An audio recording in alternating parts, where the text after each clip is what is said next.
Mwana ekene nwoke kene nwaanyị kene ikwu kene ibe kene nze na ọzọ kene ụmụ okoro Igbo ji debe kene ụmụada na ụmụ ọkpụ kene ndị uche ndị mba na ndị egede anyị Igbo niile kene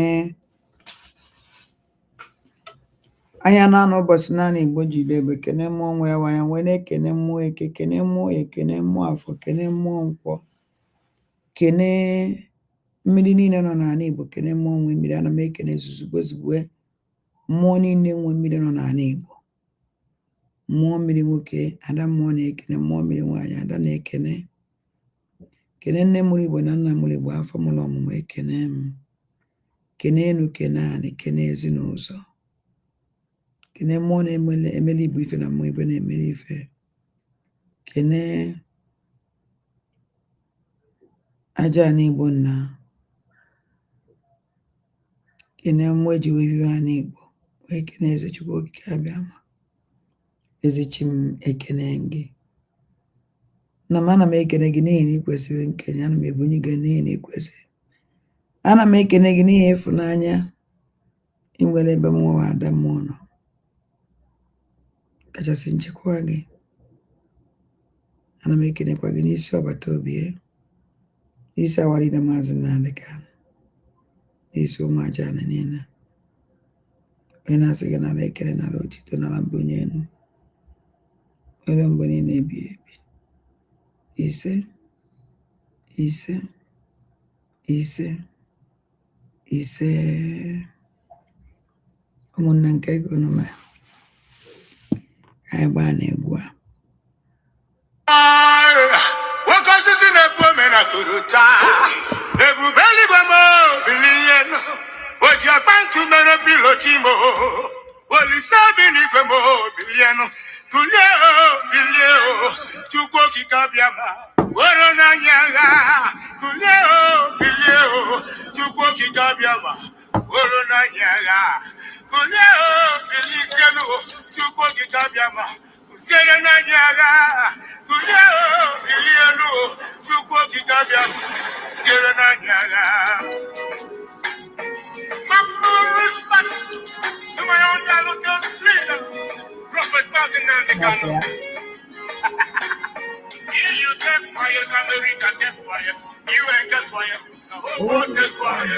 You get quiet, America get quiet. You ain't get quiet. The whole world get quiet. You get quiet, America get quiet. You ain't get quiet. The whole world get quiet. You get quiet, America get quiet. You get quiet. The whole world get quiet. They came from Sahel, they came from Chad, they came from Niger. Senegal and Mali, claiming our land, killing our people because of the sins. My God, look to the bushes now, they're everywhere. Kidnapping and killing people every day. Raping and killing our women and men. Slaughtering them in the family. They go. Kidnapping and killing Christmas night and day, and nobody can talk. Chivo, dividing and ruling we anyhow. As if you're not human being, my God. Attacking and killing their facility. And who want to watch, the whole world to see.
They rape our wives, they rape our sisters, they bring them children. Let me get out with the gospel and to weave it with the drop and the die. Small, small, small. Man, Chukwu Di Ya. Oh, yeah. Chukwu Di Ya.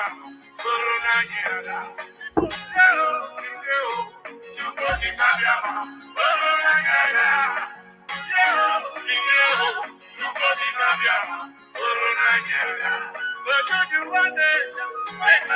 Fight for your freedom. Wake up, your nation. Wake up, our fight for your freedom. Wake up, your nation. Wake up, our fight for your freedom.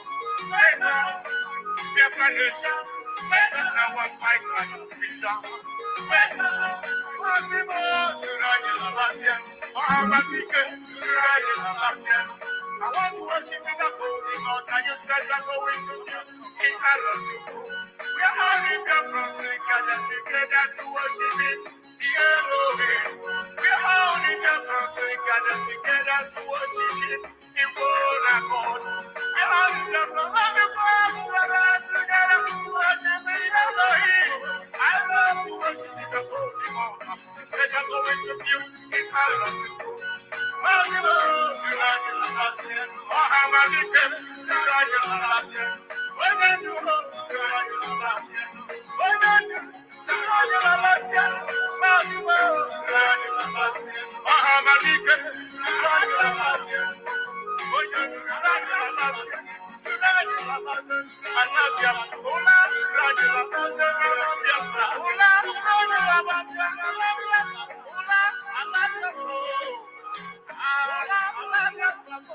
Respect you, Mr. Blair, Simon Pepper, and all the high pop members around the globe.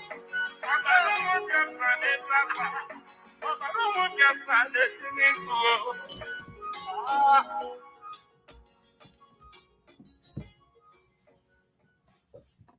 The person sitting there.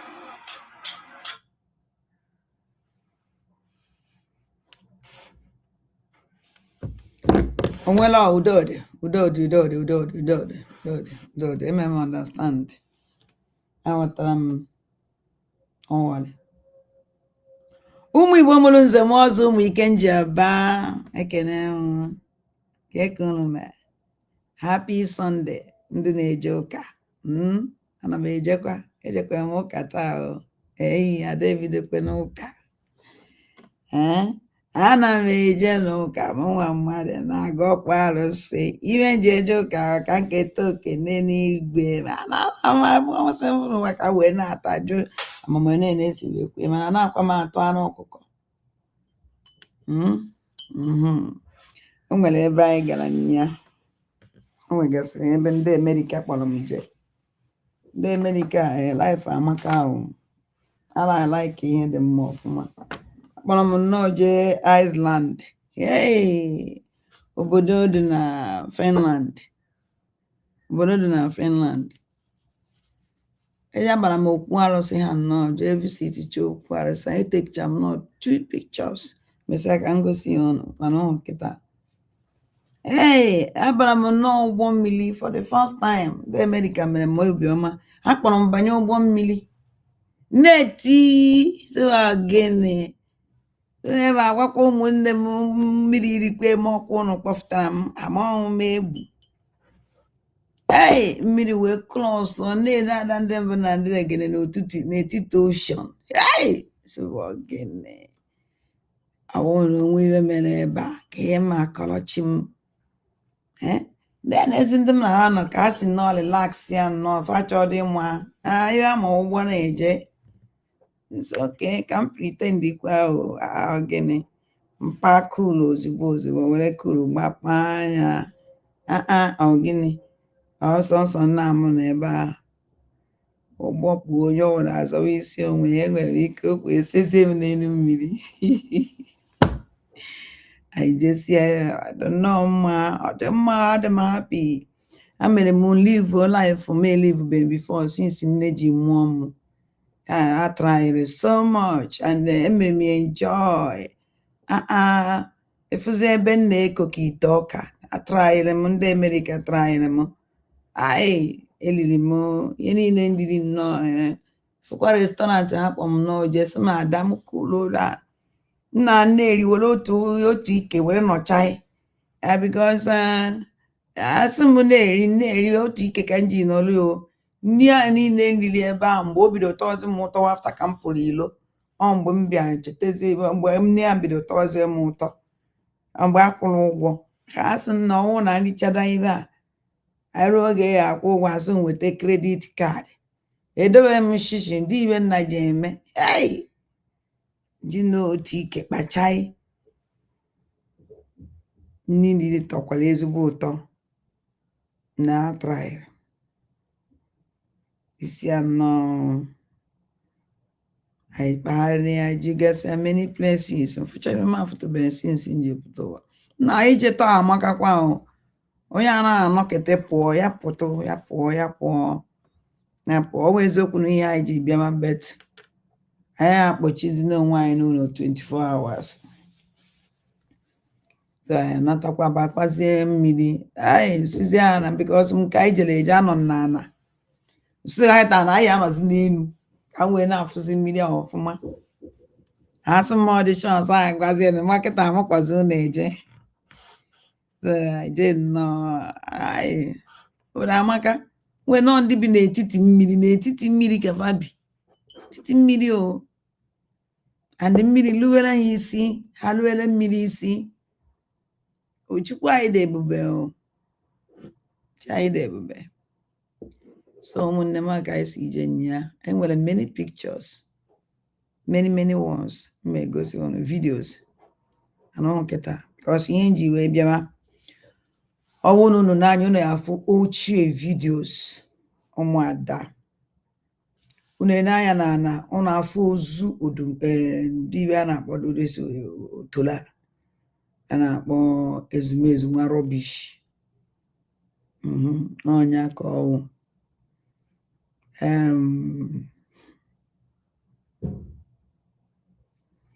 so o nwere ihe nji isi ka mkpọta ọnụ because ndị be anyị na-echezi ihe very soon ihe ndị be anyị ji echezi ihe very ọsịsọ that na amalọ m nọ ihe na-eme anyị na-awa ọchị ya anyị anaghị echeta ka ọnọdụ ka program ndị a na-eme na ọ na-eme ya ozo mbọsị ahụ m mere ka unu na-echezọ mba unu echezọkwana unu ya na-ele ka ọ dị anyị isi unu because o nwere ike one day onwe ihe merenụ ihe yi were chetakwa okwefugo so this is ụmụada ịma na Bridget aftana Madam Azuka aftakwuone ha ncha niile joiniziri Kanu nta Kanu kịta ha ncha niile joiniziri Kanu nta Kanu now and the reason why ha ji wee join ya Kanu nta Kanu awụ nọ ka ha nweta Biafra because o nwere tweet Madam Azuka tweetiri ọ sị ebe ikuku na na-eme program o nwere ebe ikuku na na-ekwu maka Simon Ekpa Madam Azuka wee dele na that tweet that Biafra Unite need to make great job mana our MNK is in charge now so our leader Mazi Nnamdi Kanu is in charge na Sokoto prison is in charge now. Achọrọ m ime ka Madam Azuka na ndị otu ya mara that na anyị niile ma plan unu and the plan unu ụka unu destroy ya Simon definitive mbọ niile unu na-agba unu niile ji wee pụtazie kịta ka unu destroy ya Simon definitive ka o ji ahụ Simon pụta onye nwezi aka onye nwezi ọkpa onwezi ebe o ya stand ọ plan unu niile. Our leader Mazi Nnamdi Kanu didn't say anything. And unu niile ma. But let me tell you people something. Unu bad luck. Madam Azuka mgbe ị nọ ya egburu Eastern Security Network egbu. Kedu ife Simon Ekpa Njọkụ? Kedu ife na-esere gị na Simon Ekpa Njọkụ? Ife na-esere Simon Ekpa Njọkụ na Madam Azuka na Madam Azuka wee agent of Nigeria. Madam Azuka nyanwa would in charge, nyanwa onye isi, nyanwa defense minister by then.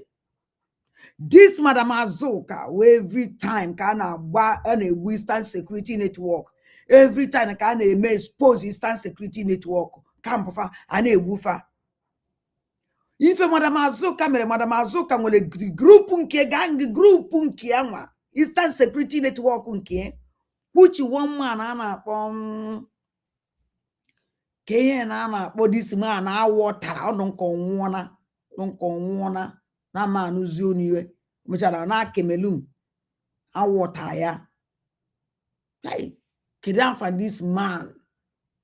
Hey, if you don't mechara join ya Ngozi Olabeze soro gba saga pụta akọrọbish ncheta afọ ya ma agwa ụnụ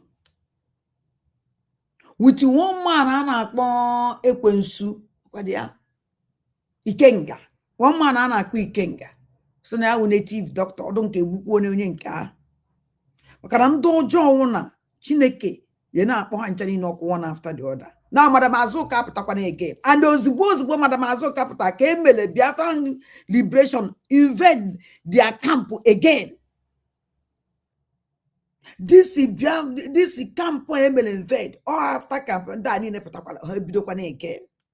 Ya ka m gwara Biafran angels ọnwụ na ụnụ chọọ ige m ntị unu ege m ntị, ọgwụkwa na ụnụ achọghị ige m ntị no problem, mana emesịa n'ikpeazụ unu ege m ntị taa unu ga-ege m ntị echi niile. Don't listen to these criminals. Don't listen to Kanu Ntakani. This is planned deal. They can give you people money. Una relax because you need the money. Atakwa mono uta. But no na lega na lega man. Don't let these people mala movement uno. Because they ka end your own nine. And when hack end the own one, end go Biafran liberation. End go Simon. I feel.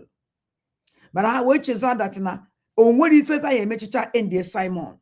Never, although possible. Chineke ya ekwugo ya okwu gị. Gwakwa unu no say, I'm not giving up. We are not giving up. Simon said it. Ọ gbara m ume mgbe nnọrọ ya because ana m asị chi m, hey, Simon ọtacha afọ apụta. All this betray Simon.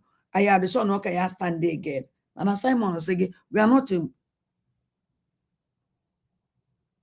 living up doing cafe. Oh, I go square money young ma. O na si we sechanya. I will akakọ ebido maka mana ndị a na-achọ ibe a na-akọ the time.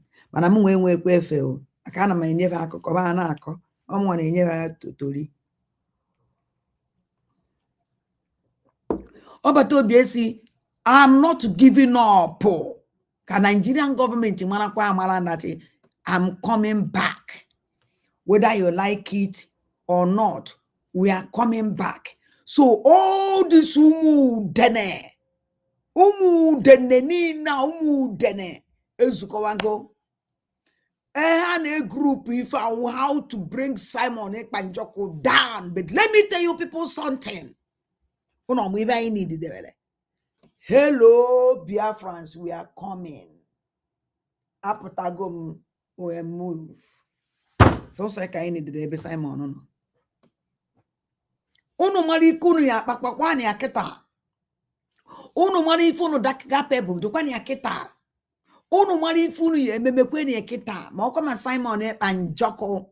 Hence no give up. Why did they give up? More than them and they can never give up. If also no na send if also no general war, or but also no general war, it take a food also no Bruno Bia, and them and they can never back down. Agua mon. I call them mon if you carry on more. I can never be afraid of any idiot. So this message now, when Madam Azuka have mapped out to Otoyesu Ebukwandaba again. Otoyesu Ebukwa Eastern Security Network again. Ndobu follow. This criminal come Madam Azuka. On our war battle, the Biafrans took they go to China as the defense minister. Not knowing that this criminal will a group Eastern Security Network Keyama. Instead, you will go the main Eastern Security Network by then Haka Eastern Security Network. Madam Azuka will go now stock her own criminal gang group ni. Na stock rofani.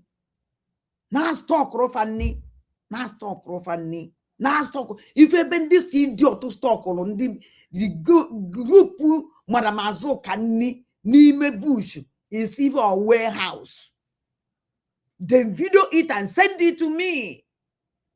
and I sent to ọbata obi esi anekwa anya o na ego na-ewetakwa eji egolo ndị Biafra nni ụmụazị a nni na na-akwa enyefe na Madam Azuka nwere gang group terrorist group ye ọ na-azụ wee kpọrọ ya onye dị nchaji nso ndele onye sendiri m enu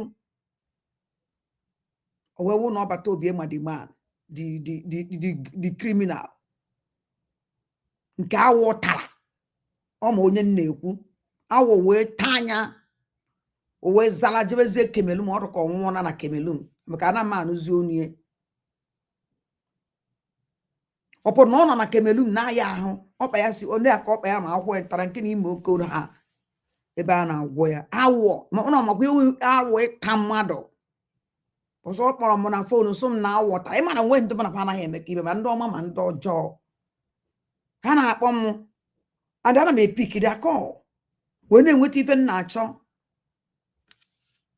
kedu ibe na na-akpọ data ndị igwe gị ka ha na-akpọdo da guy chizona m afọ ya maka o tere m na ya na-agbakwudere afta ka ọ na Cameroon mkpọ m sị na ya na-ediri ego m nwa ya eweta ego nye gị ọ bụrụgodu na nji menye because ego m adị aba n'aka igba mara m ife imetara ọnwụ na ana na-achụ gị eje nwere ego nye gị a na-esoro chụgharịwakwa ụmụ ọhụrụ ọgwụ ole ọbụna m ekweghị enye ya ego ọ gbapụtazie na nke ozozie nke ojozie na nke ngozi sịrị agbazi m ụwọ nnewe anya nwe bọsụ voice ya pụtara ebe ọ na o kwuru okwu about me nchịwakwuo ya ọchị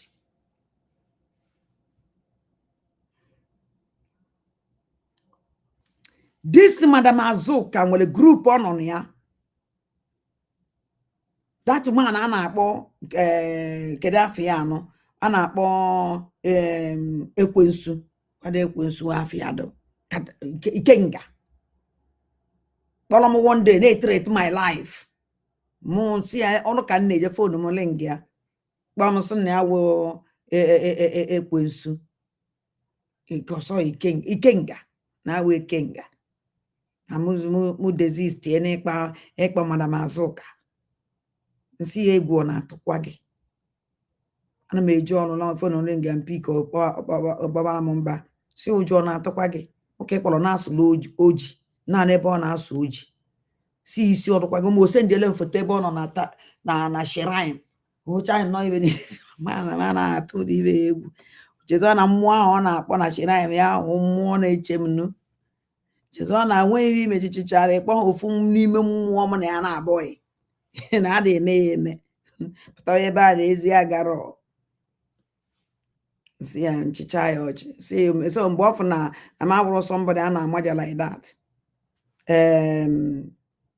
wee coolzie down wee si ya si na gịnị wee iwe gị wee kwusie si ya afụgo na isi adịghị gị mma pama a na-ekwu otinye na their group inside that group this woman nọ inside that group wee fụ na that otinye ahụ o tiri na that group ahụ ka ha were blackmail ụmụ ozugbo mfụ that group ahụ mfụ ndị nọ na that group ahụ fụ yaw the people nọ na that group ahụ the enemy of Simon Ekpanjọkụ and this woman nọ there wee screenshot ọnya ozugbo pam sendele ya ọbata obi si ya na group nwetara onwe m kịta and Madam Azuka nọ ya o nwere ndị ọzọ nọkwa that place ma akpọ ndị nọ na ya because ife nọ na-ekwu kịta o Madam Azuka ka a na-ekwu maka ya mbọsị nke ndị a lụrụ ewepụta ha sa na-ekwunye na kịta aka adịkwara na this group adịkakwa amụma nwere ya ibe niile kwuru na group pam sa adịkakwa amụma asị gị na nọ na group dị otu a nọkwa kịta aka ntinyere na ya ga-etinyere na ya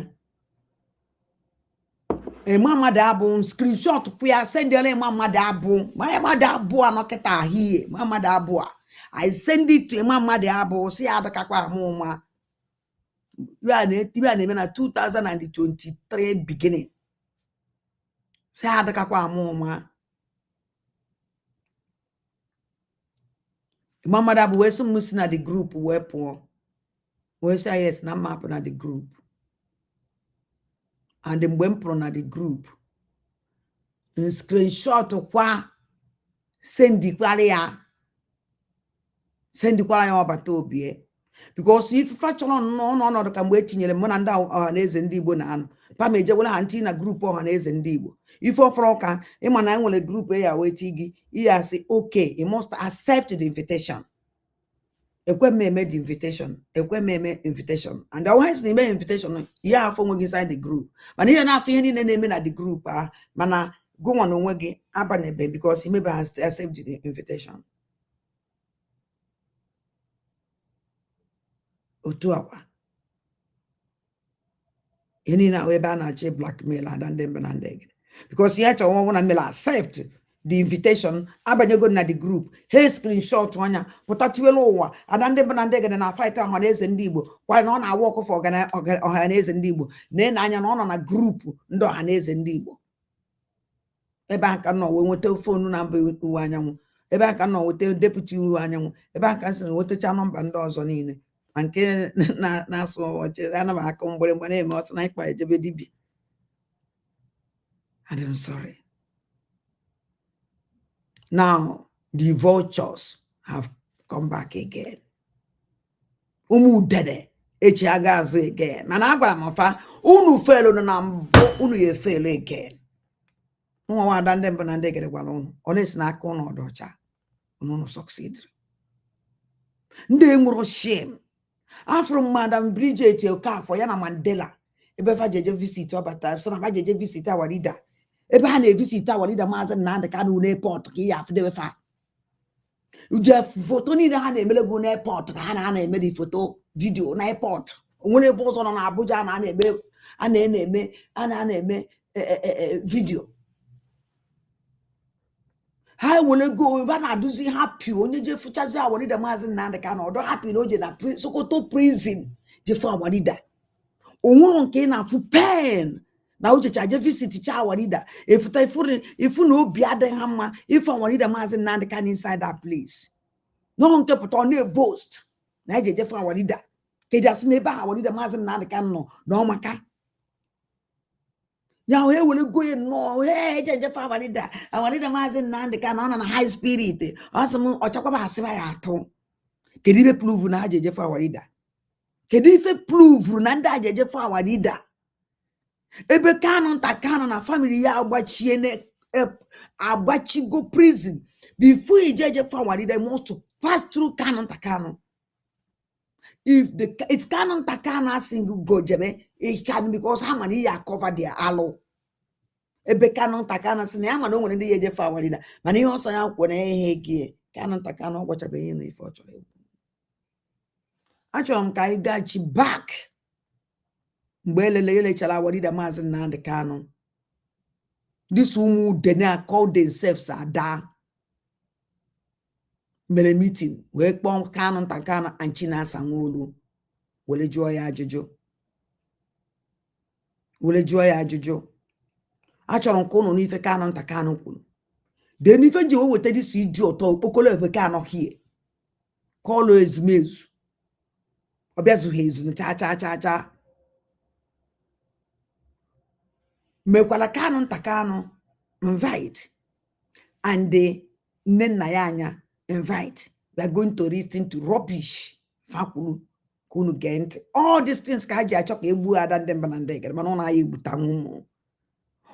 egbuta nwụmụ jenu gwụọ ite garafu jenu gwụọ ihe ọsọrọ unu gwụọ buru na na-akpagharị na onu ya eno n'afọ gwụọ na ya agbụọ buru na ikpe ike mbe na-eje.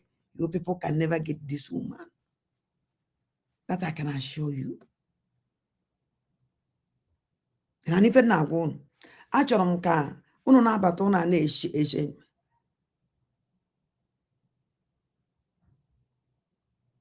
so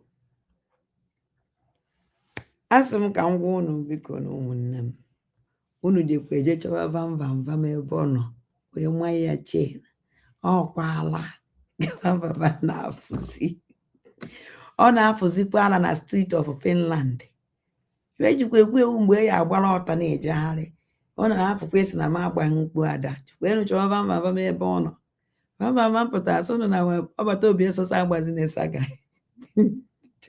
jenu buru ihe nwoke a na-akọ na street of Finland nna okwu siri so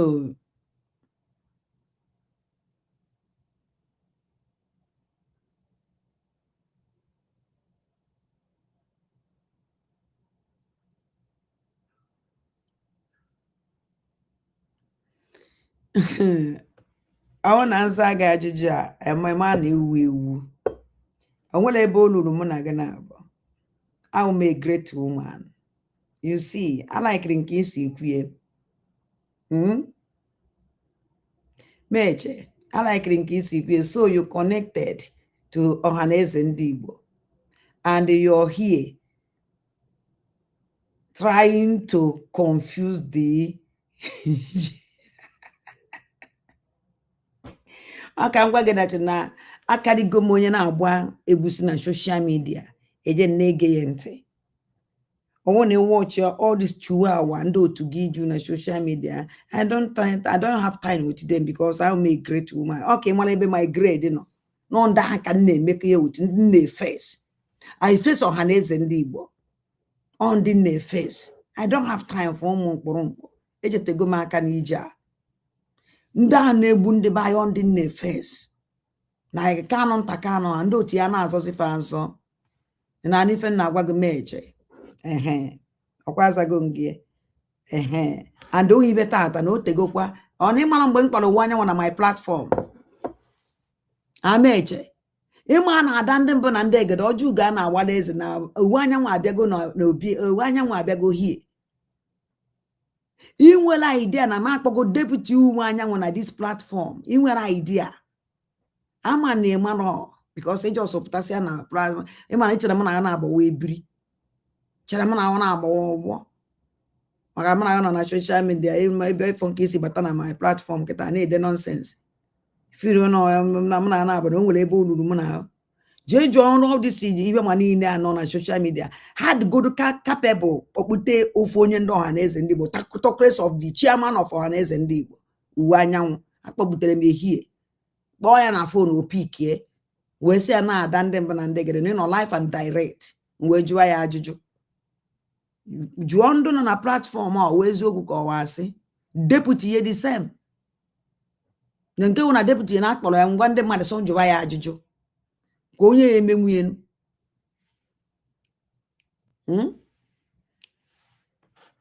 ọsụsụ m kọnetri wit Ohaneze ndị Igbo m bịa ebe akụ onye uche. Yes, I still in Finland. Anọ m ya nna anọ m ya. So ka anyị hapụ ebe a ji bịa ka anyị gaa na ebe a achọrọ nke unu gee nke achọrọ ka nleta ọnụ ụnụ back ka unu mara ebe mmiri si wee ba n'opi ụgbọgụrụ ka unu mara ihe a na-akpọ Kanu nta Kanu ka unu mara ife Kanu nta Kanu stand ka unu mara na Kanu nta Kanu nwanne lele nwanne gburu nwanne ka unu were mara onye a na-akpọ disi nne nna ya anya ka unu mara onye ihe nne nna ya anya standịrị for ka ị mara edeze ife na-emezi kịta ka unu marazie otu na ya esi wee mee ya geenụ ntị. Hello? Can you be specific to your question?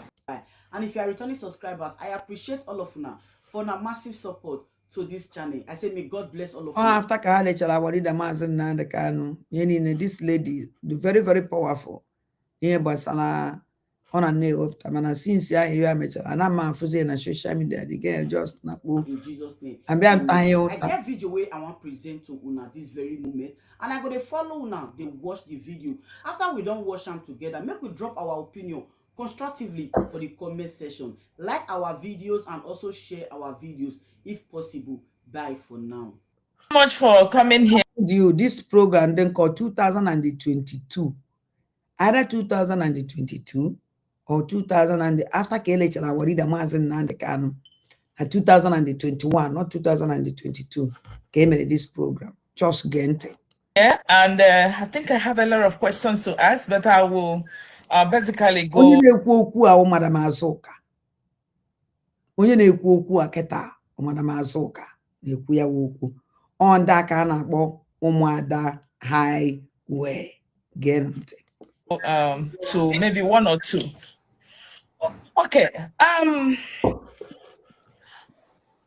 Were you aware that Onyendu was illegally abducted from Kenya?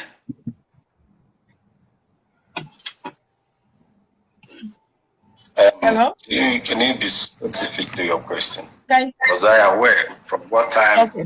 and to what Okay. time?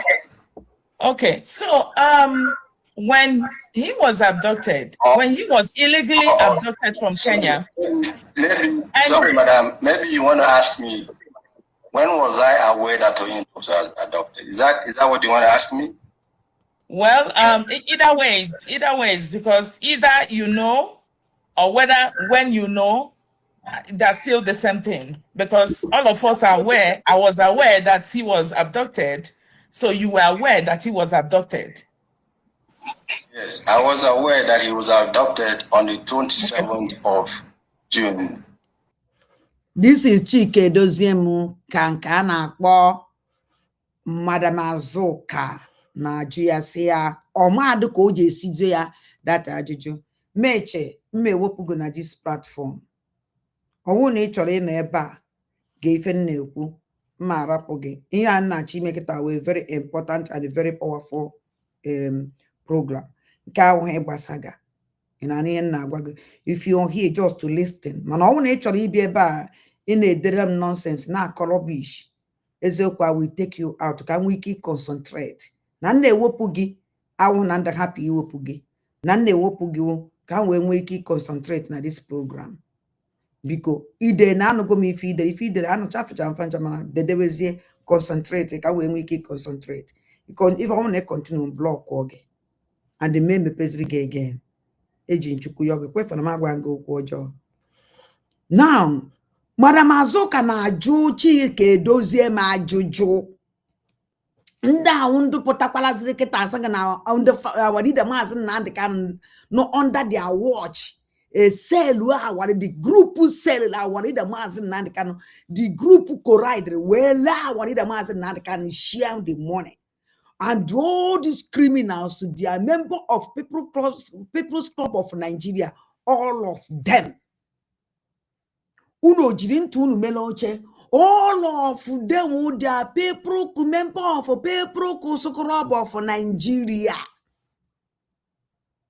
Achọrọ nke unu mara ebe anyị na-aga, mara ndị na-achị anyị, mara ndị pụtakwakwara again, all the people who bad rock kwazi gbagburuchi agbagbu akafa, they have come out again. Umu udene na aṅụ ọbara. Neji ọbara ụmụ Igbo were na-achụ anya na occultic chambers fa, they have come out again. Going to know the kind of question this useless woman called Madam Azuka na-ajụ Chike Doziem, a useless woman feel the na gela akwụkwọ, or the learned, or the intelligent. Enweghị ike concentrate wee jụọ ajụjụ. Ọmadụ nke o ya ajụ ajụ, ọmadụ ka o ya esi tinye ya, ọmadụ ka o ya esi bido. No, Chike Doziem na-asị ya gas straight dozie okwu gị ọfụma. Do you know why? Because of na wonde ngabase. And do you know why? Kafa gosi na fa we innocent kwa na fa we innocent. Ife ji Chike Doziem ji Madam Azuka, ji Madam Oyibo, ji nne nna ya anya, all these criminals. Now, Chike Doziem wee za ya wee si, gee ntị ka unu nụrụ mgbe Chike Doziem si ya na ya nụrụ. Mana ife nji bịawakwa ihe awakwa maka Chike Doziem. I don't came here for Chike Doziem. Mmadụ na-abụ ka nji maka ebe a. Kanu nta Kanu and nne nna ya anya ka nji wee wete this program. So anything ọ na Chike Doziem na-asụ ebe a, just opie. Ngwa. When the Nigerian establishment broke the news that our leader was adopted, I was this. Did you ask questions to those who were like taking care, or maybe people who usually, board his plane, or people who are, working with him directly? Did you ask those questions? Okay, he was abducted for 8 days. None of us knew about it. Did you ask those questions? Did you find out from the people who were supposed to find out what went wrong? Well, yes, let me answer your question, and I'll give you a background before I answer your question. On the 27th, the news broke that our leader was arrested, was kidnapped. The first person who sent me that news was my deputy, Mazen Trumi. He sent it to me and he said, look at what I saw. I said, don't mind them. This is the zoo and their nonsense. That was my response because for me, it was unimaginable. And then hours later, other news carried it and then it began to spread. And the shock was deep in me. In fact, when in my workplace for a couple of hours, I couldn't get it. I couldn't make sense out of it. And after I recovered from that shock, I left. Uno mana before na-echefu.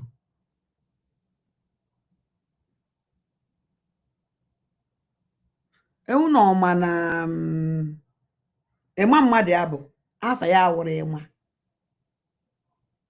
Na ezigbo afa ya wụ Emeka mmadụ abụ. Owopụ Emeka dị n'ezigbote akwụkwọ ya wee na-etinyezi Ema mmadụ abụ. Ana ezigbo afa ya wụ Emeka mmadụ abụ. Ka unu were fụ ndị na-achọrọ anyị Biafra. Ka unu were fụ ndị na-achọrọ anyị Biafra. Afa ya wụ Emeka mmadụ abụ. Not Ema mmadụ abụ. A na-egekwa ntị ndị ụmụ nwanyị ha iwe. Left work. I went home and I called an emergency US meeting. And we began to deal on that matter. And what are we going to do? Now, Chike Dozie na ebe a wee na-agwa unu mgbe ya nọrọ.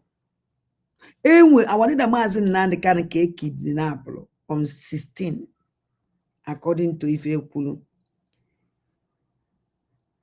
Chike Dozie wee na-asị gị na ya nụrụ the news on 27. Shows you that no ten awanida Maazị Nnamdi Kanu disassociated onwe within the dog of cell route. Your leader KG since how many days? 8 good days. Man, I won't watch if a Chike Dozie mukulu. Or gafele 8 days. Ono nano. Now, kai was 8 days. Enu your leader. Ema otosi nolo. Nothing like Obatobie now. Obatobie, ukangwa can see check Obatobie. Obatobie every blessed morning. If I wake up, the first thing we na tweet Obatobie. If Obatobie didn't tweet throughout that day, ga, it don't make we call Ozigbo. Or gini na-eme Obatobie tweet bekwe ho udo dekwa. Because on that Twitter ya nke ọ na-enye a sign of life. This criminal life for a bando share niile from here. 8 days. Their leader and from him shows you that no way anyway if I say I communicate with their leader. Maybe now what leader Maazị Nnamdi Kanu anaghị tweet. I don't know. Because make one can amaro. I won't know about Obatobie keta Marco. Anything on ejuru mbasa Obatobie ma because I follow him. Bumper to bumper. I know his system. The only thing mama who movement here. I can't money ye bureau. Mana system here, amamia, and all that system an kanji choya. The whole Biafrans. So because when Obatobie didn't tweet a week, throughout the day, 8 tweet no total. Or ne would take it 4, 5. The call on they receive na do SS. Ada ogene. Obatobie tweet beko. Nko Obatobie tweet beko udo odokwa. Because from that Twitter, ko say and do mo wonye request here. Agwa me say Obatobie, please, no matter anything. Biana's Twitter, all the good women go to me a tweet for that day. Say hello, Ogusia, Kaimala Nenoquia, and the thank God Obatobie is steady. OG tweet, I wanna that in Uda draw. Manandi Jidazi, hi Diana, immediately we are no, goes all a beza and dogen kele. Sonia Takalawa, nas vam. Actually, ne hide anya. So na akpara wasa no jere mission because of declaration of this thing, no jere diplomatic mission because declare iba ka na custody. Mkpongozo na beze say bia gwa Biafra nse eziokwu na obata obi enwere problem. Ka ba ha fe no otu esi we no nke awarida maazi Nnamdi Kanu. And the way me yon even mere no. The by when was na news before ngozi we zuzuputazie we kwu okwu. So achọrọ nke ụnụ na-anụ so maka a na-asụ nụ DOS ka ụnụ fụ that na ote na-agbalida Maazị Nnamdi Kanu stop work with DOS ote go kwụsịrị work with DOS because before agbalida Maazị Nnamdi Kanu eme this travel ife menya ndị dog of sell out amarọ na ụmụada one highway amarọ that na agbalida Maazị Nnamdi Kanu nwere this kind of problem.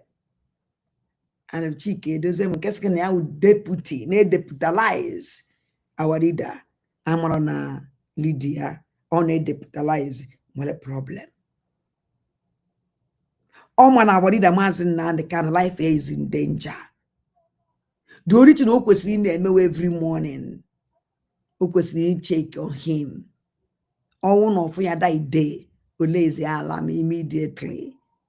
Chike Edozie may have some that in amaro that in our leader Maazị Nnamdi Kanu nwere family problem. Uchechi. Chike doesn't may ask that no man that na wadi the Maazị Nnamdi Kanu was in a beer. Who will idea all these things? That is why we check about him for him. Not again. What happened? What happened? After that day, we said, okay, we will individually make our own investigations. And yes, I called people who are close. Now, can the man understand what is going on here?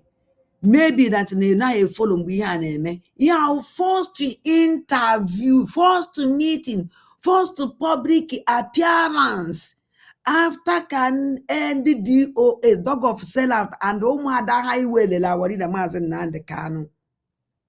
This is their first appearance na social media. Igwa Biafrans na warida Maazị Nnamdi Kanu na ekiri na prayer. Now kaba manda umada mezili Chike Edozie ma invite ka ajuzie publicly kedu ife na-emenu. This is the meeting, the first meeting. O nwere ebe mkpu na-eje. Just resting. And who may know, first person I called was the secretary.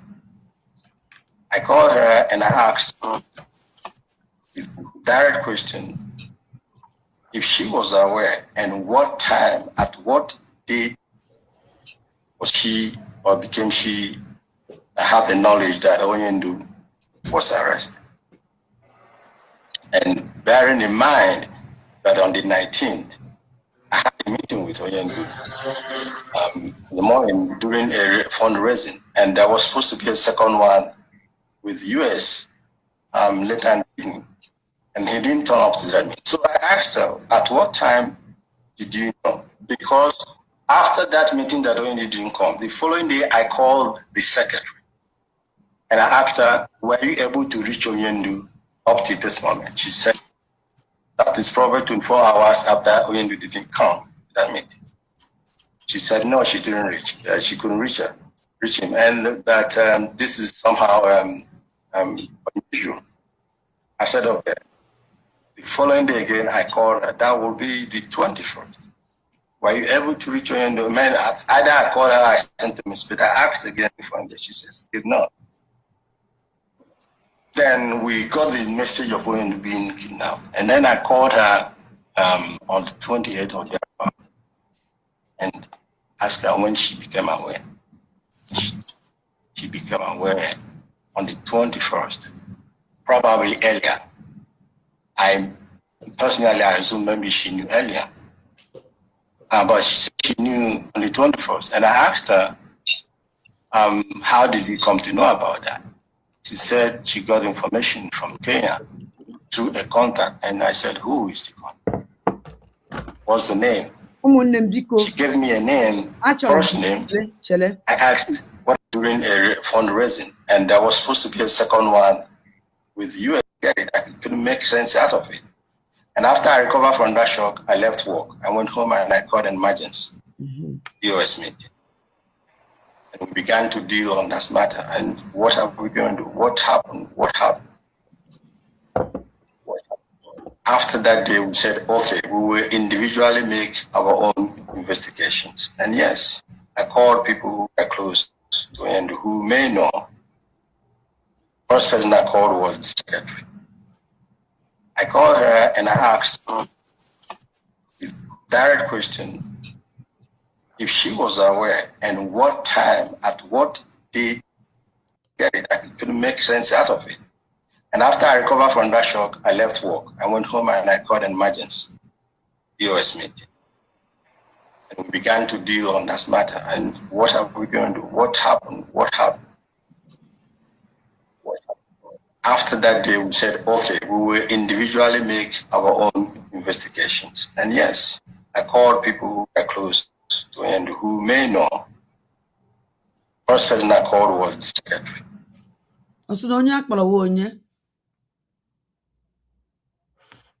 That's on me, Monyo Sepo.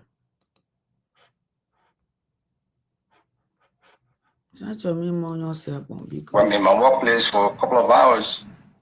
I couldn't get it. I couldn't make sense out of it. And after I recovered from that shock, I left work. I went home and I called an emergency US meeting.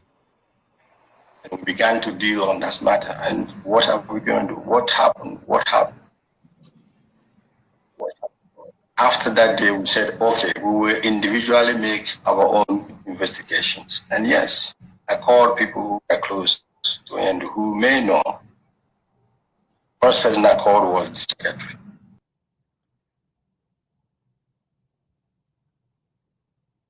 onye izizi ya kpọrọ wụ sekretary ya. So mgbe ọjọọ aja anaghị achọzi onye izizi ya kpọrọ wụ sekretary na na-ege ntị.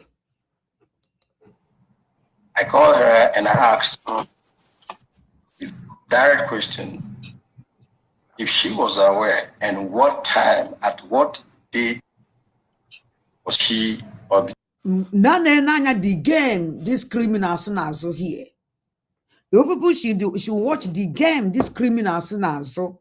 The game these criminals na-azụ that na ọkpọrọ ndị na onye ndu across ya ọkpọrọ across ya ndị onye na onye ndu na anụ na ya ndị na onye ndu ma na-emekọrọ ife ya ndị nwere ike inweta information onye ndu ya ndị ya na onye ndu ya ma ọ mara ya na onye ndu na communicate.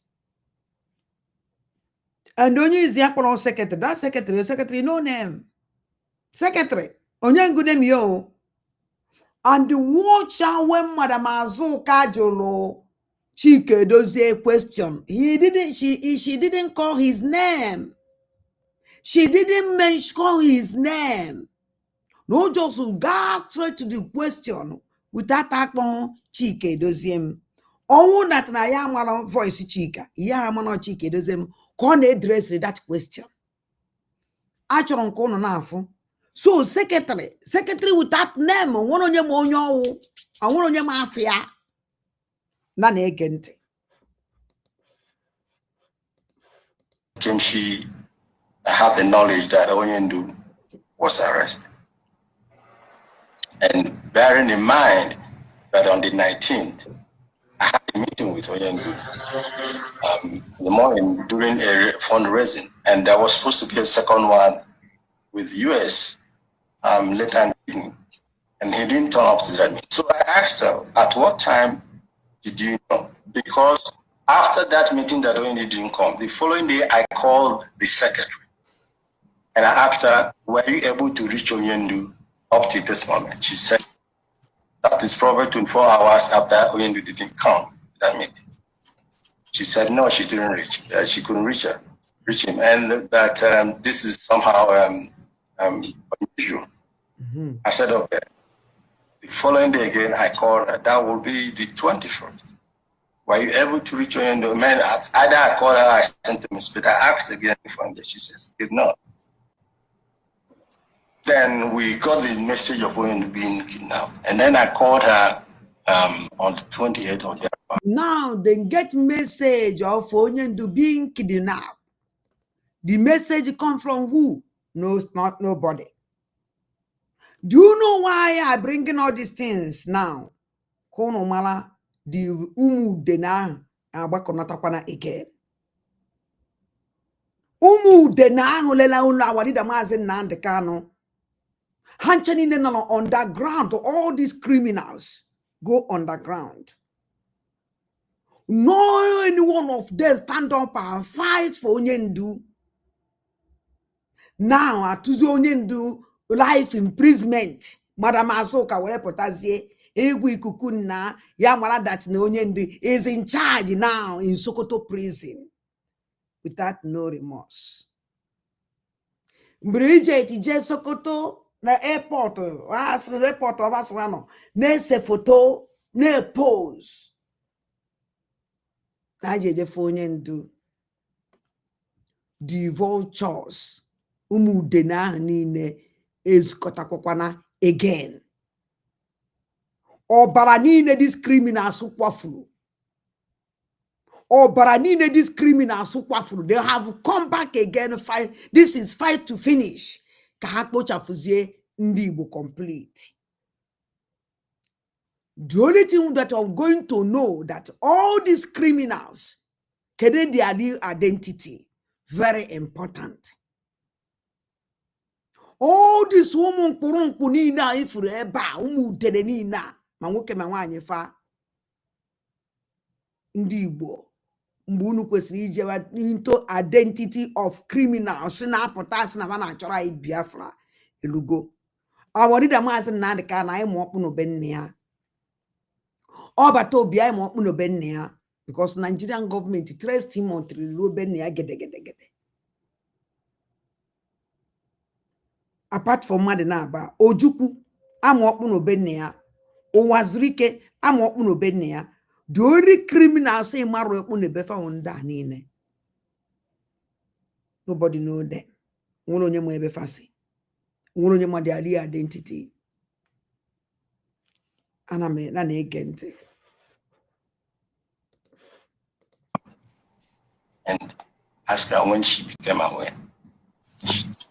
She became aware on the 21st, probably earlier.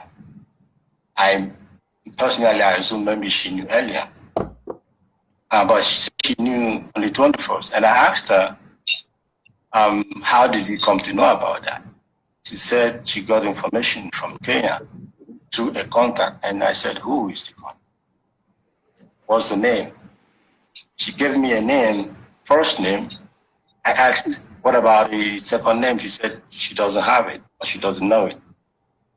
Then my second question was, how did you know this person? Now, the person, the Ewenye Chike does first name of the contact this secretary without no name, without a name, without name, secretary without name, or where's the first name? For that first name, no name, or where joy can your second name, or where say I am my second name. They hide it up to today. That first secretary, no, we don't know her.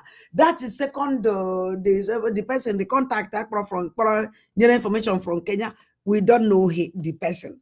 We don't know. These people continue covering everything up to today. Nobody come out to tell you exactly even mere Onyendu up to today, up to now. Now the umu denelela wanida mazen Nnamdi Kanu le lanego kerie have come up again. She said when you introduced this person in Kenya to her, because he does that sometimes. Onyendu introduce this person. That person no Aimero name up to today. Name onya hapata bekweho. Awarida mazen Nnamdi Kanu Sokoto prison live. I have that person hapata be. Now she got that information from that person, from that contact. And I asked her, what did you do when you received that information?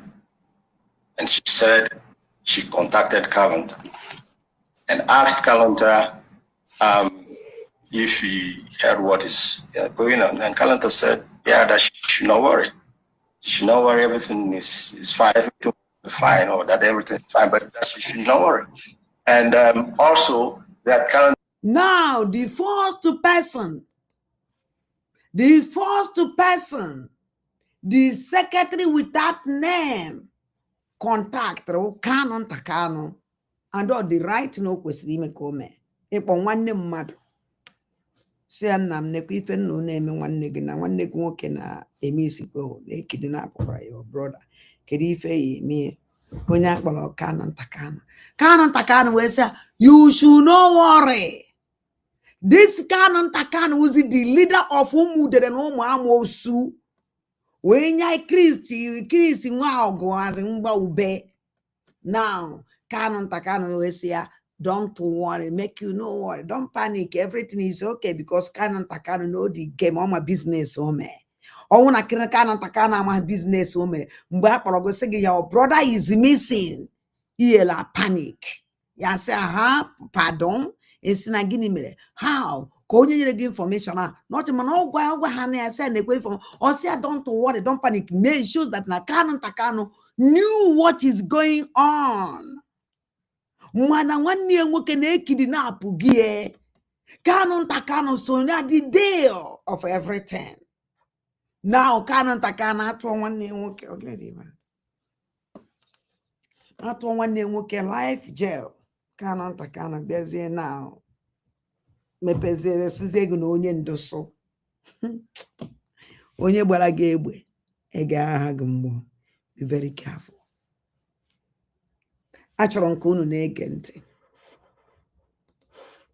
Asked her not to say anything about this matter. Okay. She told me that. Now, Canon Takano, Madam Azuka bụrụ aka n'isi. O wutewo Madam Azuka. O ji aka n'isi. Canon Takano gwara ya si ya please don't just actually watch the body movement of Umuada highway. Just watch.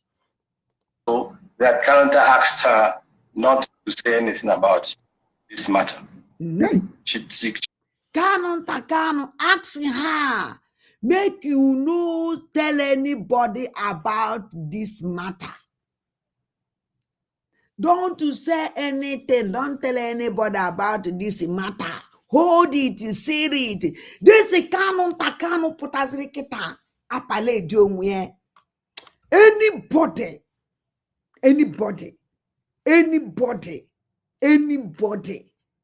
Isi ni nwa aja na Igbo mụrụ nze mụọ ọzọ. Were soro Canon Takano lele nwanne nwoke, gburu nwanne nwoke, gburu ndị be anyị niile because of his selfish interest. Because anybody egburu na Igbo mụrụ nze mụọ ọzọ, Canon Takano cost it. Ọbala ndị ahụ niile dị n'isi Canon Takano because he sold our leader. Ọnwụ na Canon Takano ele ha leader, those people ha yala dị today. Anything ọnwụ na mere na Igbo mụrụ nze mụọ ọzọ, Canon Takano is involved. N'ezi anya ka Madam Azuka na-esozi Canon Takano kịta. All this ụmụada ha iwe na-esozi Canon Takano kịta kwa kawati itiche aka n'isi owute ugbo ofe. Very useless human beings. Ọwụ na ụmụ ajani iwe dey involved na this atrocity, support all these criminals. Jidena Wanida Mazi Nandika. Oh no, funny enough, Wanida Mazi Nandika no so na court. We follow you. Follow your generation upon generation. And operani na kwafru na Igbo ye na atuhari unu ebe ọsọ kono no that mụnwa adande mpanande gede kwuru me na anya ka ngwa unu ọnụ furu ọnụ mmụọ ka ọnwụ ọnụ a na-ekwuru ndụ dị ndụ kwuolu ndụ nwụrụ anwụ ọnụ ma na-ekwuru ndụ dị ndụ kwuolu ndụ nwụrụ anwụ and any cause ọnwụ na nlele wuchiri si ọnụ against ndị mere ife ndị a jiri were nwa against ndị megidere awari dem asị na ndị Kanu, you can never survive. That I can assure you. Ọnwụ na amaghị ejebe dibịa bịa na ka ngwa unu nke unu ya eje na bie maka na dibịa unu ya eje na ya mee ekekwe na shọ na dibịa ha nọ n'enu ana security ka na-enye unu ife a any dibịa unu ya eje na bie mee ke na shọ na dibịa nwe contact with aja Make no sure that can be in contact with Miri. Use even aba. Use even aba. Make no sure that can be in contact. It is even aba and polon. A major poesy cook. A major poesy and also. And this major thing go drone half make no sure Ajar and Miri no one contact with it. A man that no name medical. Man, I want to contact with Ajar and Miri. Only waste time, ego couldn't waste for nothing. Then they can't say. This is criminals. This woman dena. Hanchani ne waking up now. Now paledi themselves. No book on the buy. O suppose what this woman dena patare one big campaign will able sania. And nobody is talking. Nobody won't address it. These darkness people have come back again. Kahabu banke fabu follow. And so come on our support. After all, I didn't match around the motor. And you know you on your name. Yajidoku go no for. You on your name. Yajukwa ono mwa. The quays all kwam. Ime hanez all kwam.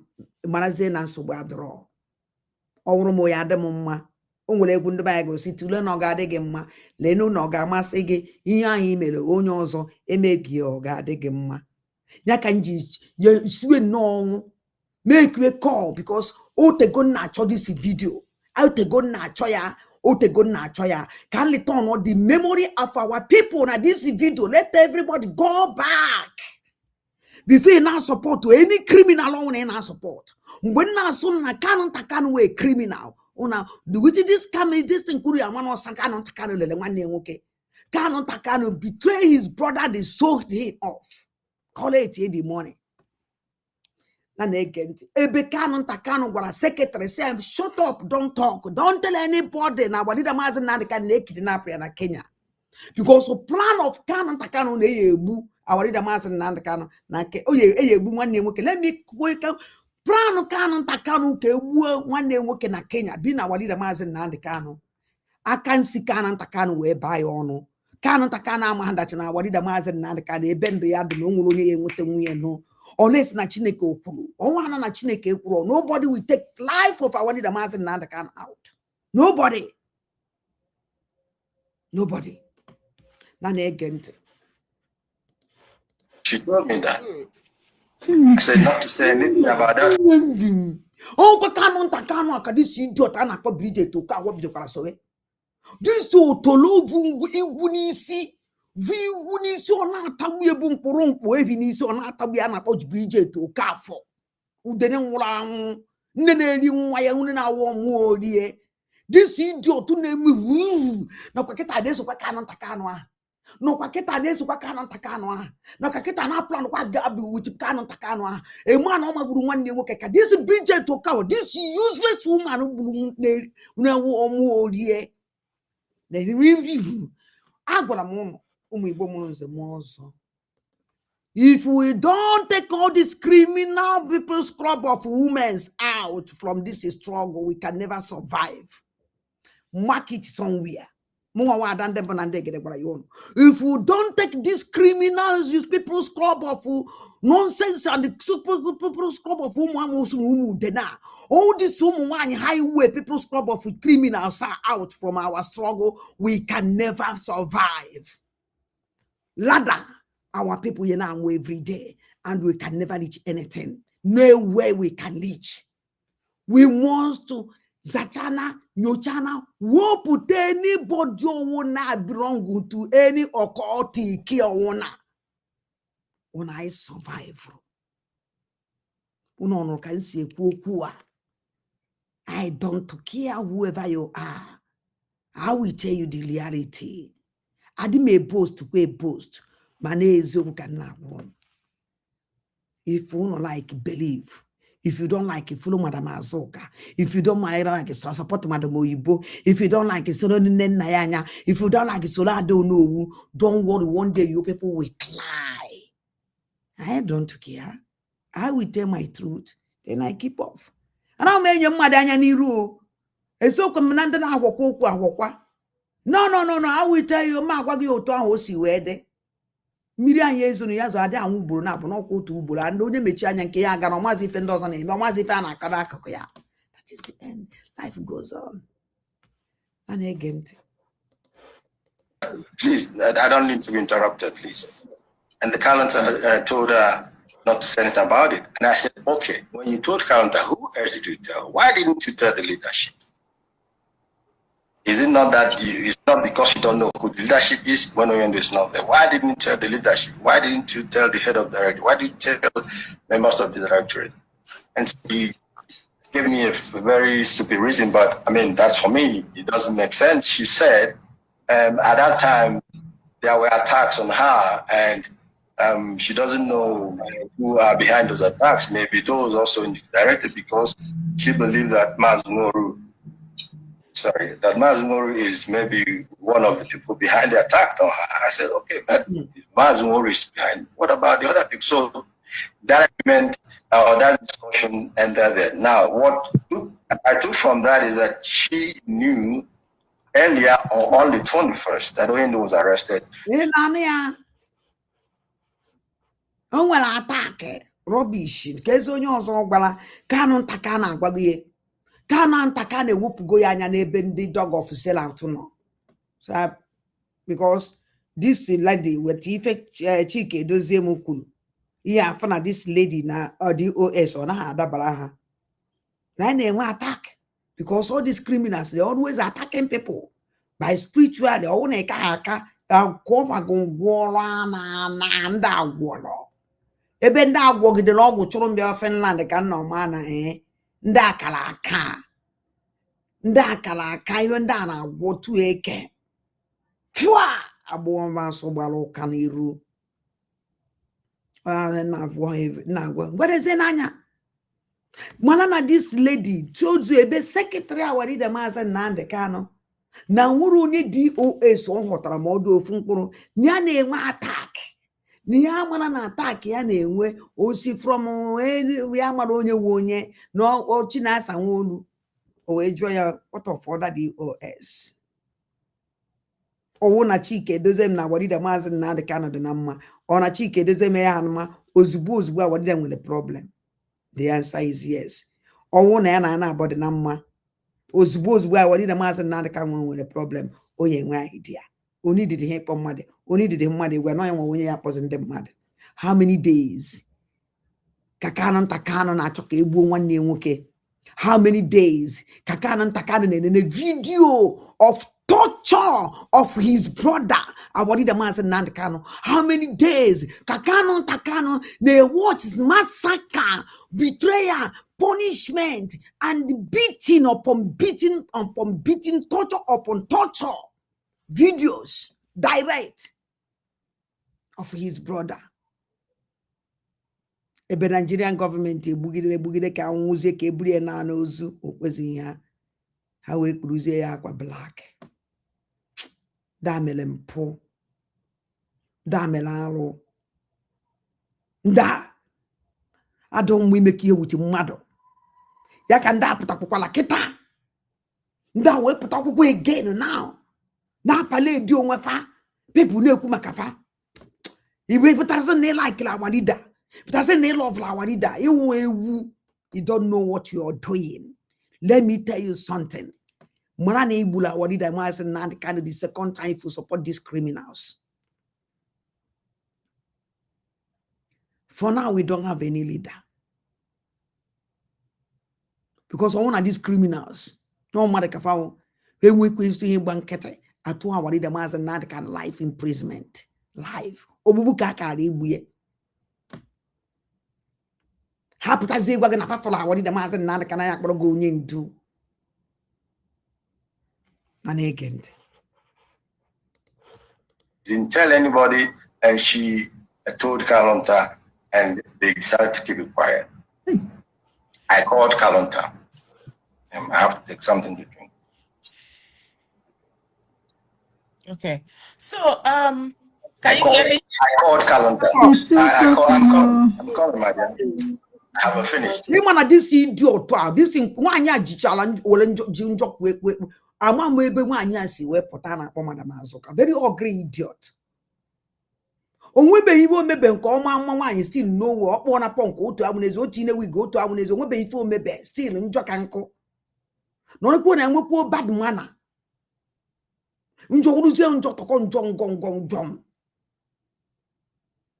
Fwa! Ndị a na-asọ m oyi. If na mmadụ na-eme a very true confession, ihe ekiro go down. Ka ọ na-adụ gị ọsịsọ all the time. Udene na-eri ozu. Na na-ege ntị this idiot called Chike Dozem rubbish ọ na-akọ. So I called Calendar because I'm still answering your question. I called Calendar and asked him, when did you become aware of Oyindu's problem? He said, like we had it, that he had it like we had it. That means he had it on the 27th. So he lied to me there and then, and that is when my displeasure began with him. But that is a different matter. He lied to me. Okay. Remember, Chike Dozem say, na secretary of our leader Mazi Nnamdi Kanu gwara ya ka ya jụrụ kedu onye gwaro. O wee sị ya na ya gwara Kanu nta Kanu. O wee sị ya, don't tell anybody. Now Chika akpọzie Kanu nta Kanu. Kanu nta Kanu wee sị ya na ya nọrọ ya na 27. Kwari no from be Kanu nta Kanu ka wadida Mazi na Kanu nta Kanu nọ na be ya wee lee nwanne nwoke to Kenya collect ego before send enya. A man or man the whole world. British na-achọ, Nigeria na-achọ, not to the whole world. All over economy. Achọrọ nke unu gee ntị ụmụ aja anyị na na-ege ntị. Because already the other lady has told me he knew earlier. And what I did. The other lady, the secretary with that name, Agwago Chike Dozem na Kanu nta Kanu knew earlier. Ozugbo ba kidnapped because all plan Kanu nta Kanu within that. Na na-ege ntị because Kanu nta Kanu chọrọ iwu a leader by all means. Kanu nta Kanu want to be a leader by all means. Just to listen. Indeed, conveying a deal with me for people to also hear the same thing I heard. And I invited Calendar. My intention was to invite both of them, but I decided first to invite Calendar because we want to hear what he has to tell us, having in mind that the other girl has to do something different. He came to this deal with, and before all of us, he lied again that he had no idea until we knew, and all the other rubbish he talked about.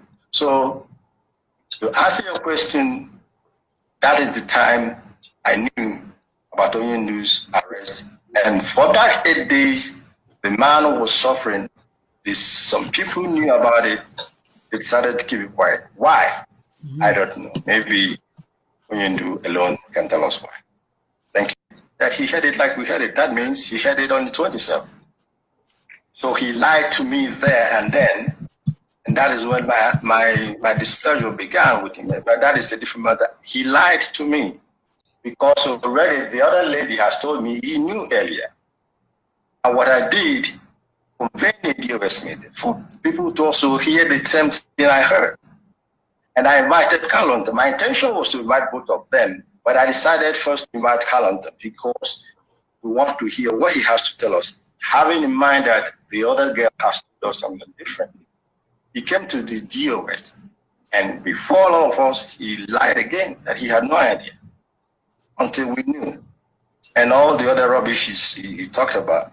So, to answer your question, that is the time I knew about Oyindu's arrest.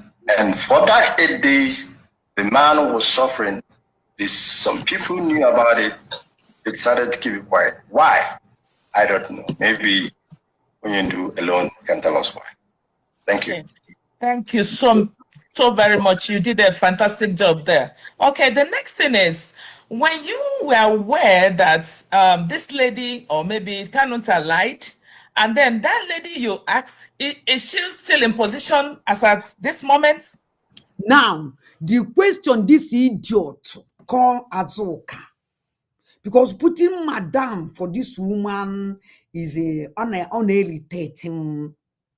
The question this Madam Azuka kwesịrị nwanyị a na-akpa Azuka gara ikpeju this man a na-akpọ Chika. Kedu this lady enwekwala name? This lady, who is this lady? Kedu afọ ya? Kedu ibe ọ na-alụ? Let us know the name of that lady. Let us know, let Biafrans know the position of that lady. Ebe awadi da mazi Nnamdi Kanu no. No. No. Even this idiot, no, that lady, continue with that lady. And one of them. He will have Nandani with the same thing. Acharon kono geziente. Kaichi hakwazo. Can continue on the question? It started to keep it quiet. Why? I don't know. Maybe Onyendu alone can tell us why. Thank you. Okay. Thank you so very much. You did a fantastic job there. Okay, the next thing is, when you were aware that this lady, or maybe Kanuta lied, and then that lady you asked, is she still in position as at this moment? Which lady? The lady that you called, is it the secretary? I don't know who you called. Caroline. Secretary who? Oh, if she's still at her position as secretary, or what? Yes. Secretary to Yes. Yeah. I mean, secretary. I don't know if that makes any sense. It started to keep it quiet. Why? I don't know. Maybe Onyendu alone can tell us why. Thank you. Okay. Thank you so very much. You did a fantastic job there. Okay, the next thing is, when you were aware that this lady, or maybe Kanuta lied, and then that lady you asked, is she still in position as at this moment? Which lady? The lady that you called, is it the secretary? I don't know who you called. Caroline. Secretary who? Oh, if she's still at her position as secretary, or what? Yes. Secretary to Yes. Yeah. I mean, secretary. I don't know if that makes any sense. You can't be secretary to somebody who's not there. You see the problem. Chika agwabeghị onye kpọrọ ọnụ. This man ka na-akpọ Chika ekwubekwa onye kpọrọ ọnụ. No, Azuka na-ekwu that lady. O nwere onye kpọrọ sị Caroline. And onye nke ọzọ sị secretary. Ọ bụrụ ka esi eme interview. Esi na ịdị intelligent. Ị gara akwụkwọ ịbịa bi America ebe ọkụ na-enwu n'elu ya nki. Wee daa iberibe ka hamburger ndị America adaka iberibe. Ndị America unu egbukwere m. Maka ibe nji so na hamburger unu dara iberibe ụna. Ebe ọ na ọha godu sef ịmaghị ya ma ebe ya esi bido tara ya wọ iberibe ọ dara. Aka o nwere hamburger ya wee gote like this ine ya smile ya. Mana hamburger America dara iberibe ụna na inegodi ya anyị steady ya smile ibebe akwa. Maka ya ma ebe ya ebido wee tiwe eze. Unu ewekwere iwe ọkwa na-enyeju unu agwa maka na ibe niile unu na-eri wo overdose. Ahụrụ m ndị America mana ha na-abọghị wee jeri nri. O nwere anye m kọfị. Anye m kọfị ka ṅụọ. Agosi m kọpụ nso mba na enidi m small cup kọfị. Ndị America sị m gịnị na ebe aka even nke the highest cup dị ebe a ndị America sị na opeka na kọpụ kọfị bụ nso ebe ka na akwụkwọ ụrụ na-aṅụ izie. O wee wụ na ihe niile na America giant. Mana o nweziri ibe na-ewezi m iwe dat na o nweziri ndị be anyị jeziri America instead ba ya adụ giant na brain adụ giant na awụọ na akparị nke bụ na ọzakọchi ụlọ dụka ụmụ mkpụrụ ajụlụ ebe a ụmụ zombies ya juru hie ebe dia brain fada ka hamburger America hamburger brain oifufa bụ Yama wonder na asazinu. Jonu Chika Juju, let him talk because Keko Yesibia ne dress Biafra. On a code, okwe code. Let him take his mouth to Babia France. Kedonia di fan Koreano ono I want to do cousin. Esizem ka wele nkunu. Uno na do fast all the time. Uno na abu na omo because on kware system on. Oh, and I gave you wedri we for. Na na egente. I watching this program. I don't watch it too. Because I'm an I watch the hunya. Come on, I'm a no with a program like this. They're giving you instructions. It's redundant as far as I'm concerned. Oh, thank you so much. Did you investigate after you gathered all this information? Has there been any investigation or a panel set since then? Panel set up. Why will we investigate? We already have our facts. The things are clear. Well, so we know what happened. We know that the leadership became aware the day we became aware of it. We had no knowledge of that matter. That is a fact established by anybody. We don't need a panel to be able to find that out. Now, what we have done is that we said, okay, now we know what the problem is. We must try as much as we can now to concentrate on getting out there, because how can you investigate what you contribute, Madam Azoka, in a quick investigation? Can investigation also say no? Can they to know about and done a good idea now? One game there. Investigate. Did you investigate? Oh, what I can it or can investigate? Abraham Chani make a ride when they made the deal. Mother, I'm not going to investigate to me. Because what you could chike those same here, this man is an idiot. Or do you genuine? They are all planned it with the canon. All of them are compromised, including you, Azoka. Highway, all of you are criminals. Collide, teamwork together, so our leader. Oh, you come on, you need more madam, then fight. We get up to fight for our leader. Even if you were put out because Nabia France need to hear something. Unu we bia kwana ko no gwa ifa ha ichoro ifa ha unu choro igwa o kwa ichoro emu ife mela our leader na unu keep chaze kai quiet no nwele ka order after all ka we me no ya because we phone up to the mego meeting see the enya unu emego meeting kwe phone ya ku no nke so unu kunu na ewepụta Chineke kpọ unu ni na ọkụ na ege ntị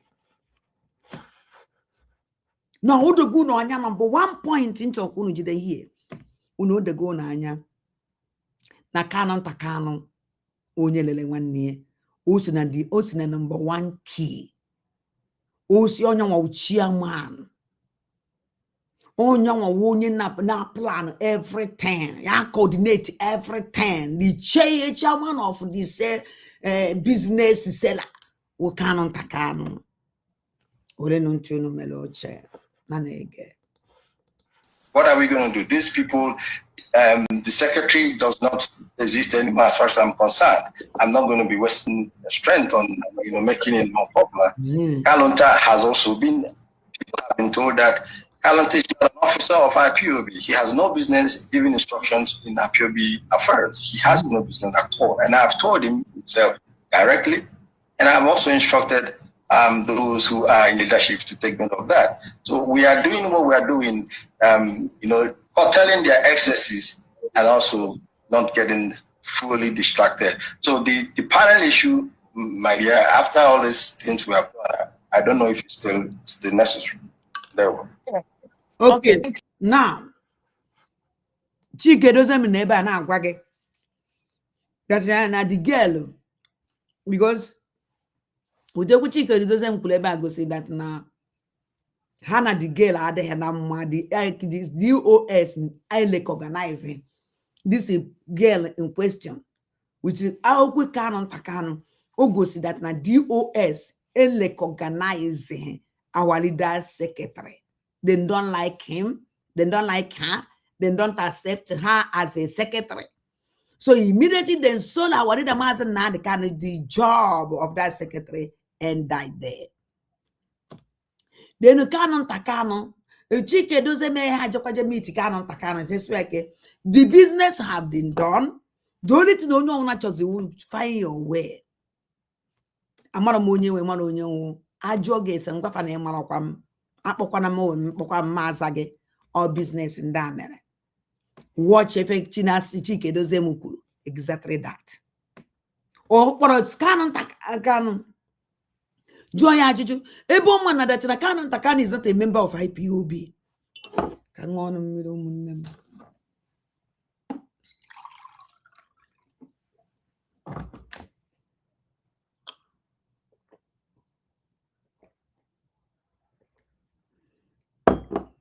Ebi mana Canon Takano a member of IPOB. Kezi Fiji a member of DOS. Achọrọ ka anyị gekwado n'ihe Chike dozie nkwuru very important. Because achọrọ m ikwu iti okwu n'ọnụ. Concerned, I'm not going to be wasting strength on making it more popular. The leadership became aware the day we became aware of it. We had no knowledge of that matter. That is a fact established by anybody. We don't need a panel to be able to find that out. Now, what we have done is that we said, okay, now we know what the problem is. We must try as much as we can now to concentrate on getting out there, because what are we going to do? These people, the secretary does not exist anymore as far as I'm concerned. I'm not going to be wasting strength on in Ania, now secretary does not exist. Hence, you had the concern. And they make waste where it's time for somebody that they may exist. None again. Making it more popular. Kalonta has also been, people have been told that Kalonta is not an officer of IPOB. He has no business giving instructions in IPOB.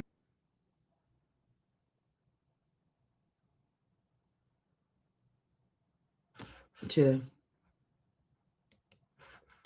That is a fact established by anybody. We don't need a panel to be able to find that out. Now, what we have done is that we said, okay, now we know what the problem is.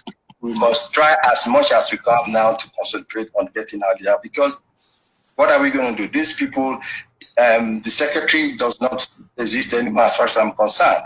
I'm not going to be wasting strength on making it more popular. Kalonta has also been, people have been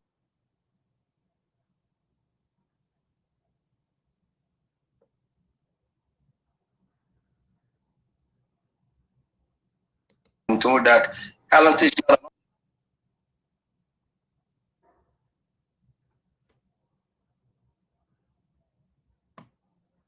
officer of IPOB. He has no business giving instructions in IPOB affairs. He has no business at all. And I've told him himself directly, and I've also instructed those who are in leadership to take note of that. So we are doing what we are doing. Now, Canon Takano is not an officer of IPOB.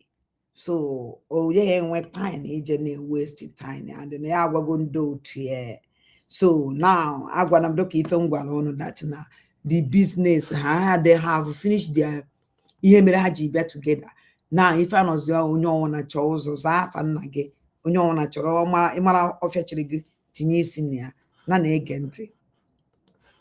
Or telling their excesses and also not getting fully distracted. So the panel issue, my dear, after all these things we have done, I don't know if it's still necessary.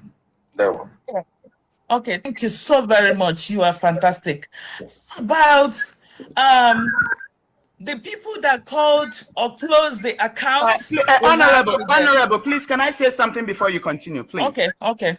Mazi Chike Doziem, I just heard you say that Caroline said she was onye na-ekwu nke akịta Neri of Egbu onye na-ekwu okwu a were ntụ no mere oche away on the 21st, 21.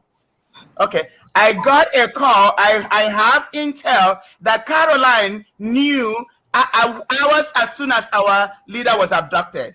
Canon Takano also knew hours. So if whenever you want to know I will give you my the source of my information. So she said on the 21st, she's still lying to you. She found that So I just wanted to say it there. So even the 21st, she lied. She found out earlier than 21. And I have information. I can validate that. Okay. Just to let you know. Yes. Thank you. Ọkwa nwada Carolina nke jezijefu ya na airport na-agba egwu na airport na-enwe aṅụrị na-awụ ọkụkwazi with Kanu just to get up and choose all the criminals nyere ya aka wee selu Awarida Maazị Nnamdi Kanu nyere ya aka wee seal the secret. This Carolina can because none of them know much information about all these people. And that's Carolina now. When I walk with Kanu Takanu, actually, now I complete the matter. And again. Yes, my dear sister. Yes, my dear sister. I will appreciate that. Doesn't just say I will appreciate that information. Honestly, I will highly appreciate it if you make it available to me. I cannot. Chukwu Di Ya witness wants well, like I said, those situations are written, but we need it to make sure that our people still understand at the appropriate time what really transpired. I'm interested in knowing those, if there are any who deliberately conspired to have our lady killed. I'm interested in knowing who they are. So any information you have, evidence you have, please, I will appreciate to have it. Okay, I think that's what I'm saying. We have to discuss it to bring out the evidence. She knew before the 21st. She lied when she said the 21st. Now, Kanu Chike Doziem na Wazi Leri Ofebu Yanyezie the connection connection onwe gasịrị evidence onwe gasịrị anye. Now just Chike Doziem my question. After Kenya is evidence, after King with the all these things, and this and Biafra are supposed to know what happened. Did we know what happened? Or will only Biafra these criminals have this criminal come out on social media? Why because somebody taking care of him in Kenya? Somebody work with him in Kenya. This criminal never one day come up. Tell Biafrans,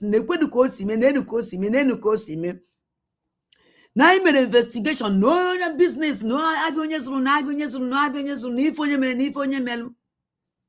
up to today. I know be here. I don't all these useless people who deny no gasine bante. Ko ya nchari no. Okachasi this one nwoke nwanya onwere monkey oyiri inefu anya no nefu anya ni onwere monkey this woman make anje ncho monkey ahụ onwere monkey this Carolina yiri onwere monkey oyiri na such oyi na ege ntị. I sent a motion to the I sent a motion to you guys. When you go through the motion, you will see I outlined it item by item. It's very self-descriptive. It's very evident. Okay. So when the time comes when we start talking about this, okay, hold on. When we start talking about this, now it's going to be debating between the 21 and the 20th, somewhere between 19th and 20th. She knew hours after our leader was abducted. She knew within hours. Kanu Takanu knew within hours. And I have evidence to prove that she knew within hours. She lied when she said 21st. She knew before the 24th. They knew it was going to happen on the 19th. They knew after he came out from the fundraising. That's when it happened. And they called them from Kenya to tell them that he's under their custody. Okay. When they abducted him, they placed a call. And Caroline received the call. She knew. Okay. And my informant is ready to come up and let the whole world know. Kanu Takanu knew within hours. They called. Okay. Now, Nedi Ofebu Mayeni. Ah, God, Chimele Mebele. Why are you jingle be mad? Our leader Maazị Nnamdi Kanu, nobody fights for him. Even people will everything hide the secret. And imagine Ofebu how much ka kwuru get iji wee die the secret. how much ka ha nyere gị iji wee die ya the secret? Can you come and tell Biafrans how much ka a kwụrụ gị iji were gbara Awarida Maazị Nnamdi Kanu aka ebe? Ka ejiri bụ ọgwụ wee mesasịa gị isi mee gị echetazina. Nelly of Ebu, because we don't see you anymore on social media. You don't talk anymore, Nelly of Ebu. Oh no, because Nelly of Ebu come out that time Nelly Awarida Maazị Nnamdi Kanu. If I'm Nelly of Ebu every time on social media, because if I can get a program, Nelly of Ebu mwe gasre after this thing, if not do kemechala ha chopo yourself, because Nelly of Ebu have said so much. Nelly of Ebu even also if omechala sina yengwechala ma video no Nelly of Ebu kan no ya eba de tia Awarida Maazị Nnamdi Kanu ha na touch Awarida Maazị Nnamdi Kanu. Na Kanu nta Kanu have it. No Nelly of Ebu kan no ya. Now, nda mele yeni na biala potakwe again. Some ndi wo muni bo monzo ne follow these people which is so the punishment, the betrayal, the sufferness, the oh my God, when Daniel Awarida Maazị Nnamdi Kanu. It's terrible. Patakwana asono biatu wakwe ge ejibuku again. I wish nobody understand. And again, Nelly of Ebunte. Them to confirm that the deal has been completed. Okay, so she's lying to you when she said the 24th. The other thing I want to say, even if she said the 24th, you can still start your investigation with the 21. You don't want to know what I have. So you can even start with the 21st. She knew the 21st. She was hiding, pretending, tweeting, deceiving Biafran people. This is something you need to look into. The same people that abducted me is still giving information. I'm listening to you, my dear. I'm listening. So I need you to understand. Please, I need you to understand that all the people that sold our leader, including the Nanyanya, is still collaborating with the Nigerian government, the DSS, to hold him, to make sure they complete their act. That's what you need to know. We cannot solve any problem by hiding these things. These are facts. Nanyanya is the culprit behind this. Caroline and Kanu Takanu, they are all working for Nanyanya. Nanyanya is in DOS. Nanyanya wants to kill our leader. She's still in the DOS. That's what I'm saying. That's what we need to take care of. Please, I need you to understand these things. This is the way it is. Nanyanya is still behind this. Listen, madam. I understand what you're saying. I cannot give you my strategy on dealing with this matter. I cannot give it to you, but I know what you're saying. Okay. You know what I mean? That is, I know what you're saying. And I have a strategy that I'm doing to deal with it. I cannot make it public to you. I beg you for, if you don't mind. No, thank you. So I leave it at that. Okay. Thank you.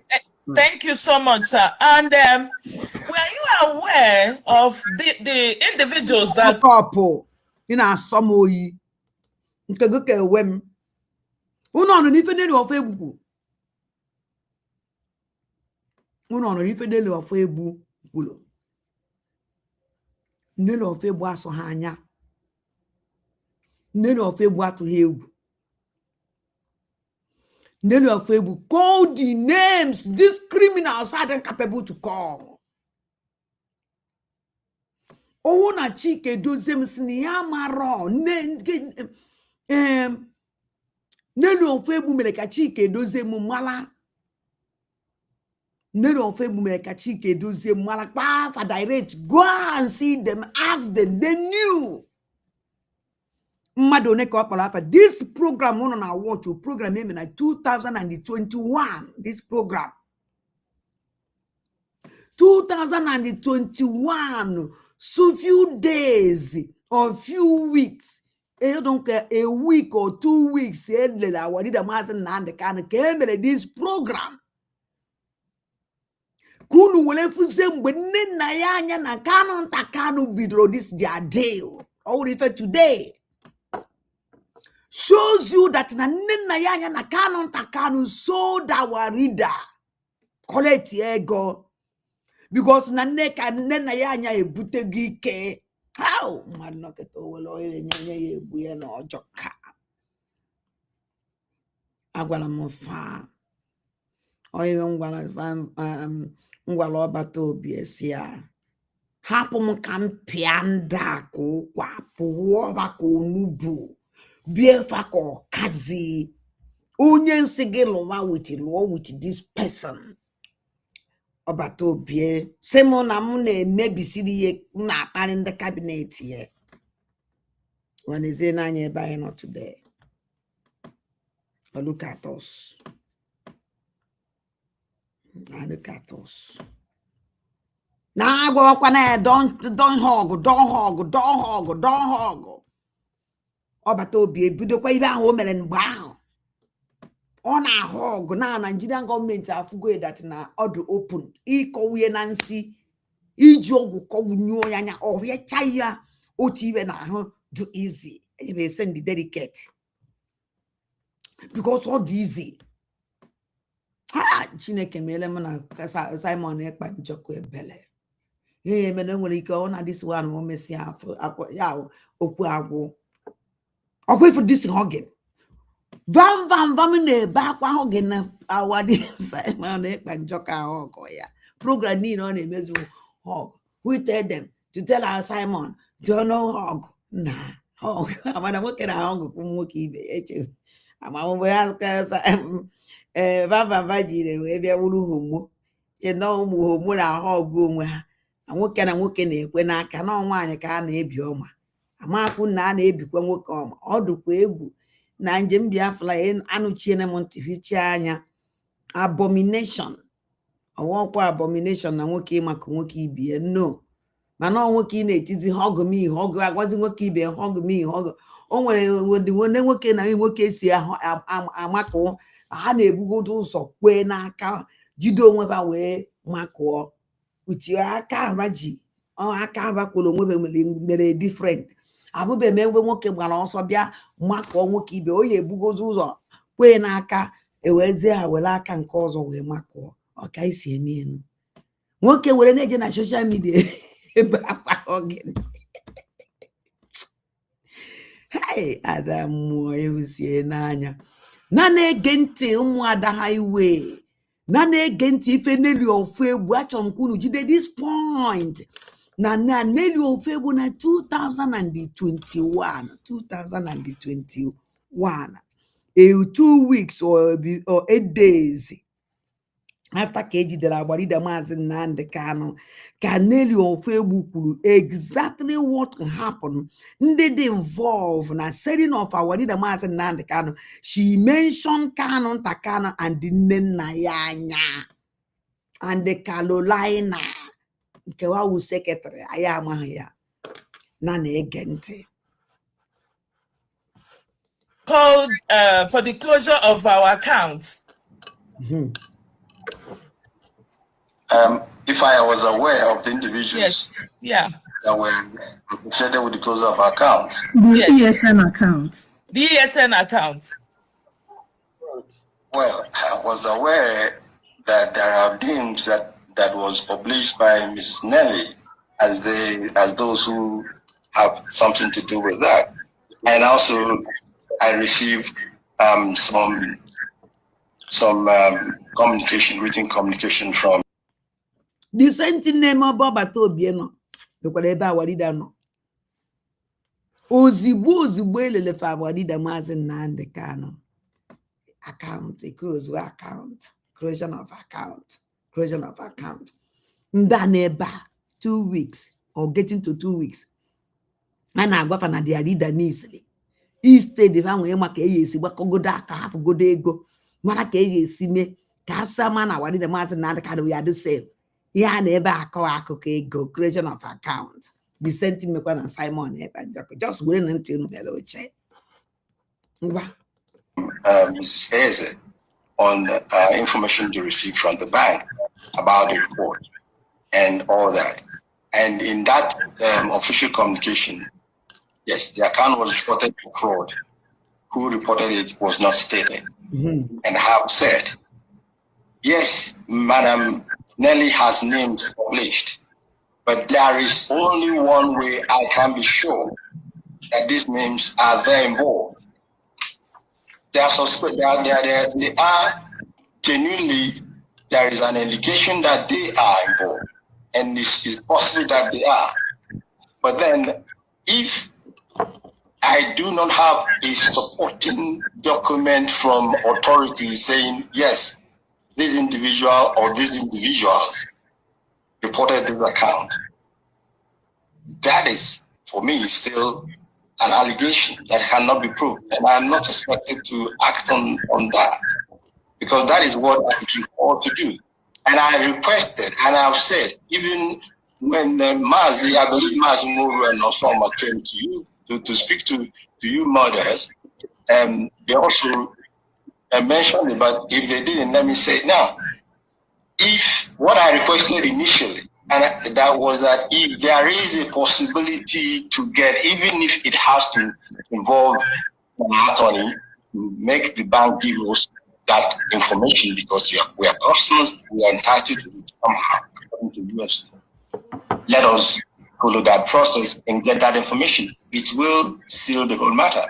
It's no longer be in the realm of allegation, but in the realm of proved fact.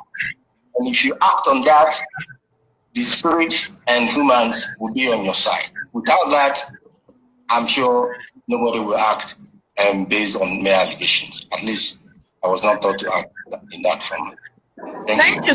Thank you so much. And you are aware that if you're a public servant and there is an allegation out there against you, that the first thing you do is to recuse yourself pending investigation. Are you aware?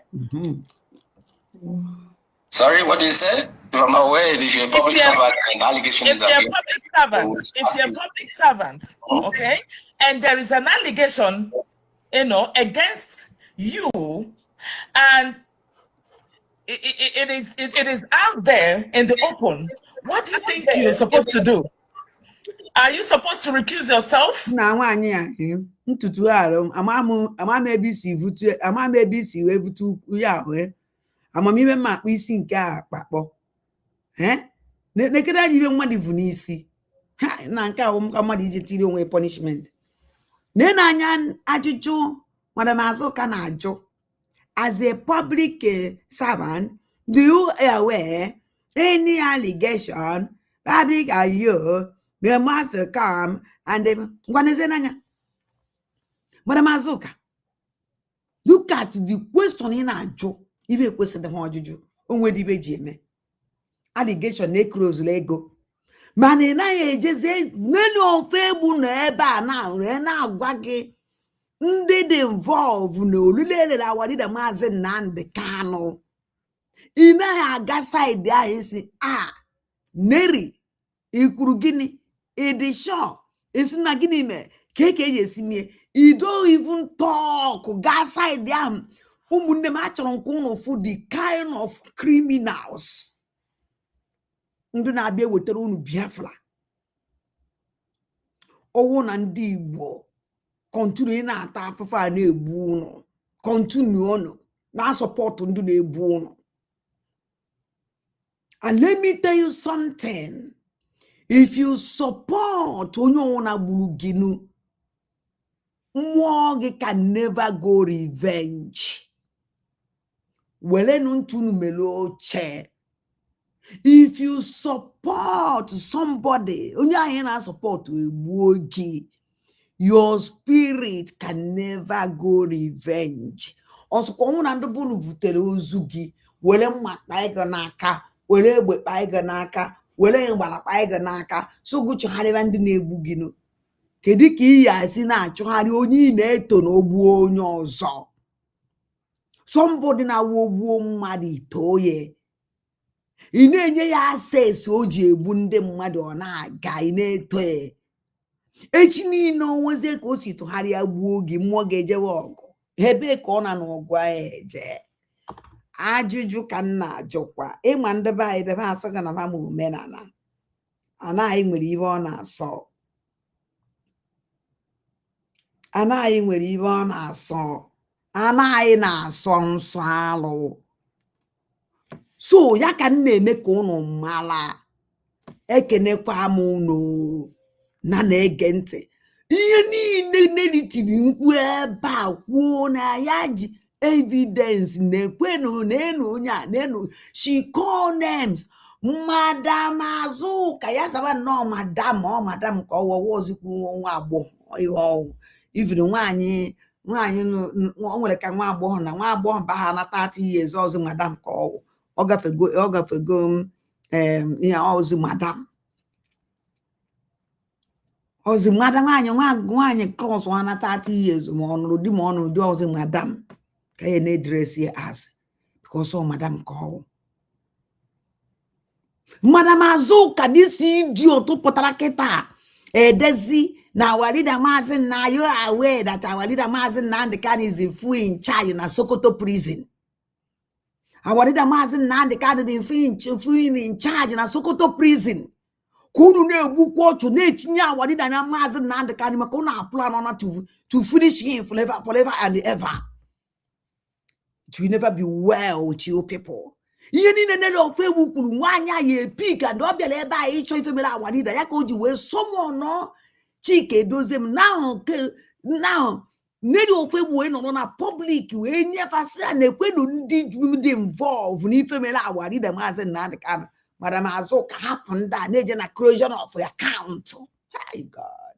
Ya nwa onye pụtakwara kịta after ka o gburu Eastern Security Network egbu if after this criminal come Madam Azuka ya na die gburu ndị Eastern Security Network finish fa na camp fa star boy fa ka fa nwụsịa n'ime ọfịa pụtakwara ebe a kịta esi gị na our leader Maazị Nnamdi Kanu dị in charge ka o bidokwa ebe o kwụsị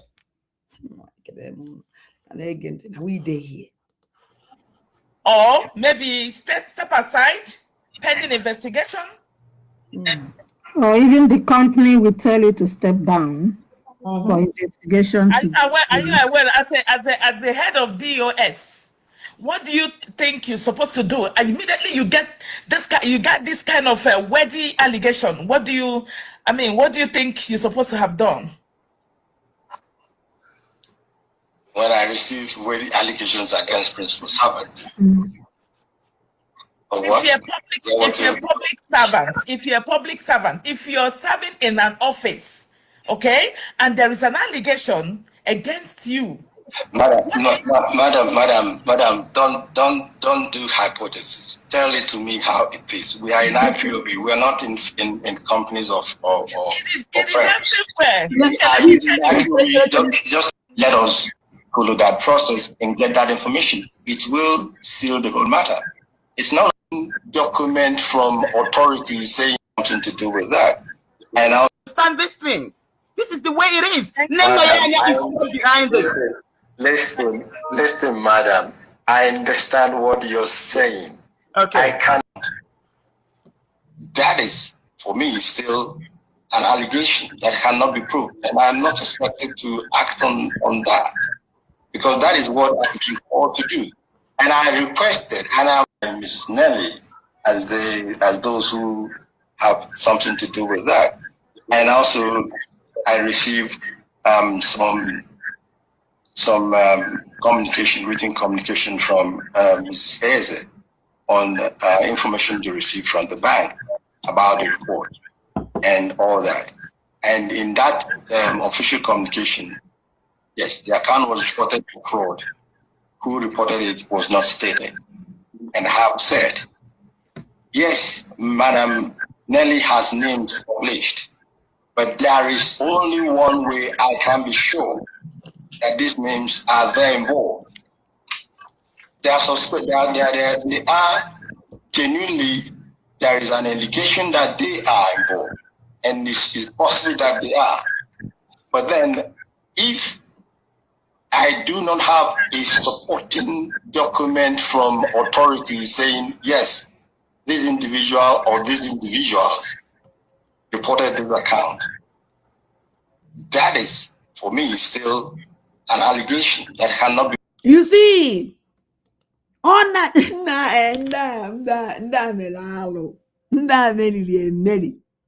hey,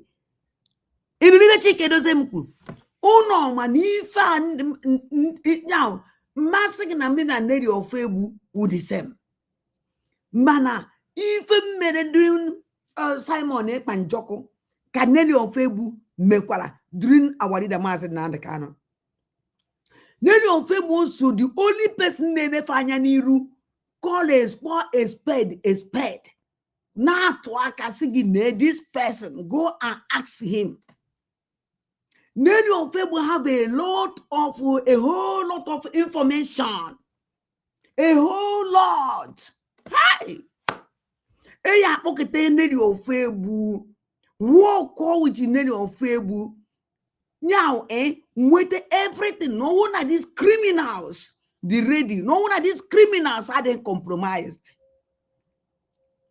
Neri of febu told them, give them the names about the account, who reported the account.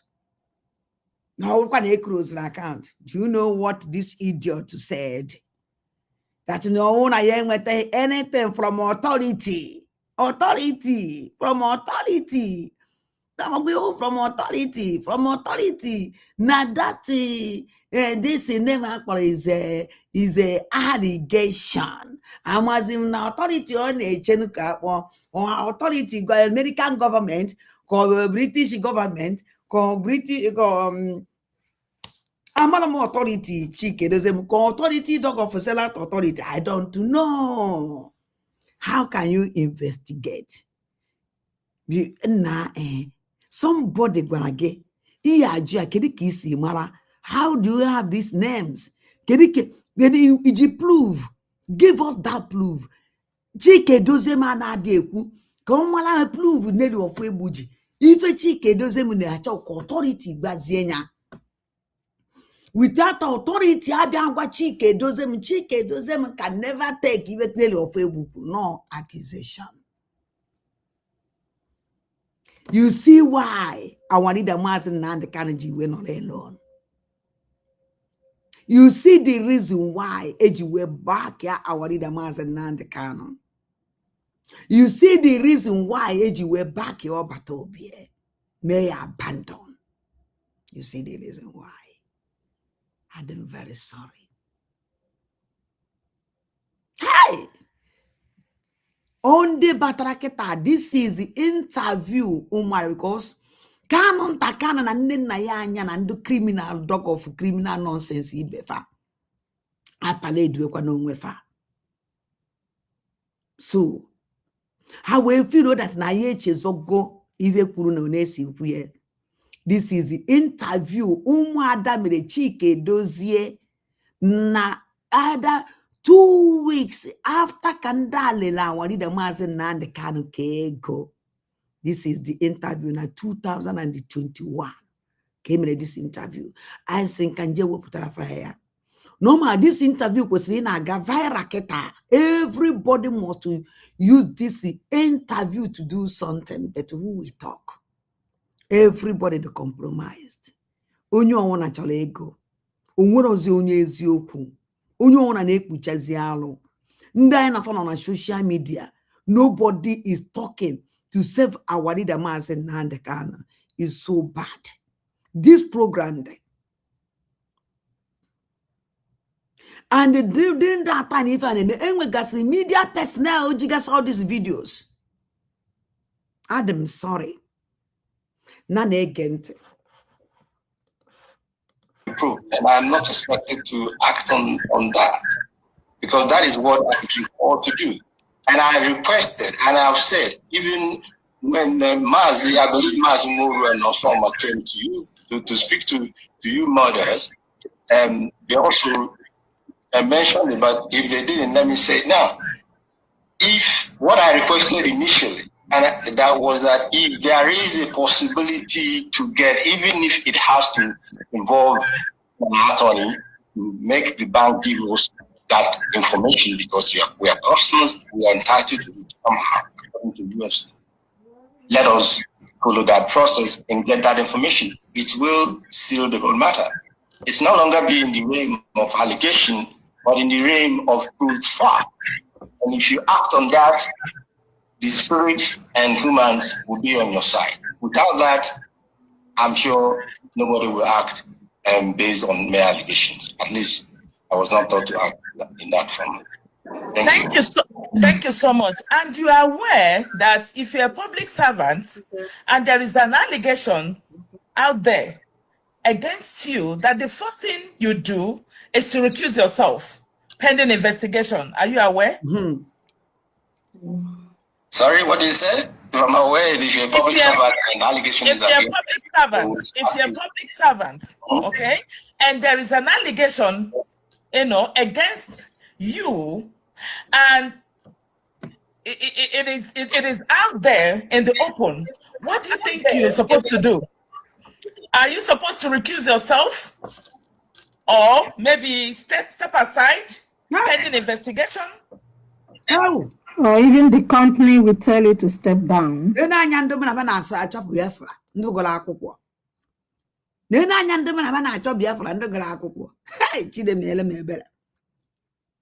Are you aware if you are accused for you're a public servant, your name is means the accuser, you know that you're going to step down? Look at them. Just imagine. Even Upachike doze maka akpọrọ maka ba jụọ ya kedu ibe mere Awarida Maazị Nnamdi Kanu ọkwa the beginning of this meeting. Iwuchizie time na-eji wee drag aka ego karịrị time na-eji wee kwu maka Awarida. Time na-eji kwu maka ego karịrị.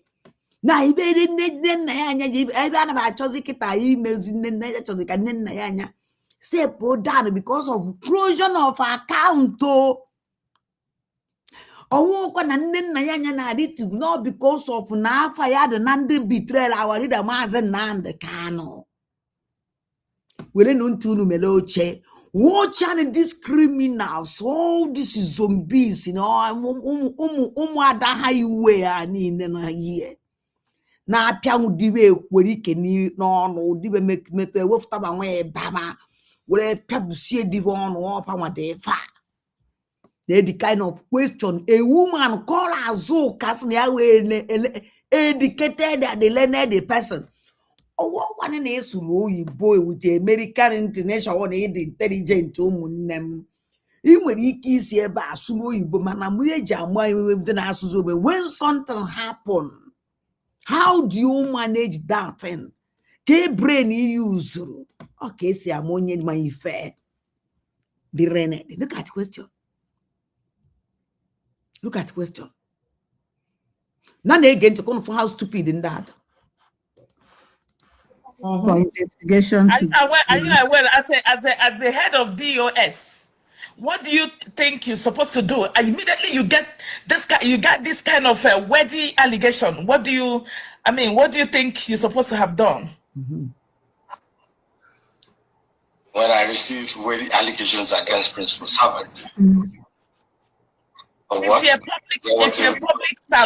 you're a public servant, if you're serving in an office, okay, and there is an allegation against you. Madam, don't do hypothesis. Tell it to me how it is. We are in IPOB. We are not in companies of friends. We are using IPOB. Just let me finish. IPOB will always be where we begin our hypothesis or whatever our explanation. IPOB is there. Go tell me what you mean in IPOB and I'll answer you directly. I don't want to go about I don't work in a company. I work. Exactly. Yes. You see the foolish people. Go direct to the question. Talk to her. Every time a person that Madam Azuka,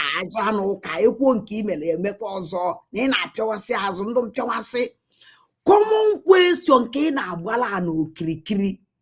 Chike Doziem Nenayanya must resign because there is many things as no mellow until the investigation and mecha investigation after not the innocent obidokwa. But for now, Nenayanya should resign because of this. Look at the question, connect question. ndị ọ na-ama na mpụta na-ekwu okwu ba na-ekwu ụmụ amoosu pụa agba m ọnụ ka m ọnụ mmiri m abụlọchigo m ọnụ ụdị ndị ana m agbụ ha ọsọ mmiri gbara ụka ọ gbara ọla ibinye n'ụzọ ụtụtụ ọnụ nlekọsị aleka pụa were ọnụ mmiri gbara ụka n'ọpụ si ebe nchara ị na-arụ ekwete na ọ na-eme na na-ege ntị na Chika agwago go direct to the question na ya nọrọ na the company na ya nọ na nke a ya nọ nke but let me answer you eye meji because na emele allegation n'isi nsi na mma resign unless na the company na-alụ ọrụ ha ya gwara m that I should resign until further notice. Now I will resign because now we have a choice. But I want to illegal allegation, but niche they check and resign no. Without agwa resign, I can't do that. Unyocho. Onwere ndị achọghị nsogbu iwe wefa ha resign no. And I won't onye dishon gini.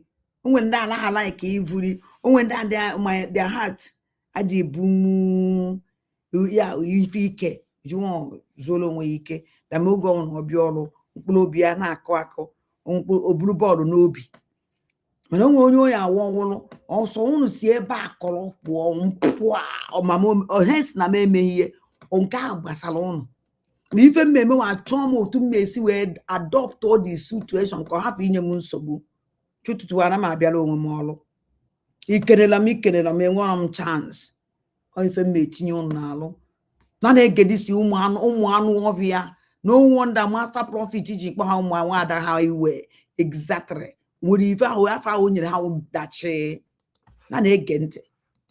I work differently, so I wouldn't know really what happened there. I never worked as a civil servant. I don't know how they work. Okay, I'll be able to tell you properly. Do you know that you're serving the Biafrans? Yes, I'm serving Biafran people, yes. Under the leadership of a movement led by the leader. Okay. And there is a wet allegation that Biafran was sold because Nnamdi Kanu is a figurehead. Okay? He is the leader of this movement. And he was sold. And you got this information as the next in command of Nnamdi Kanu. And you got this kind of wet information.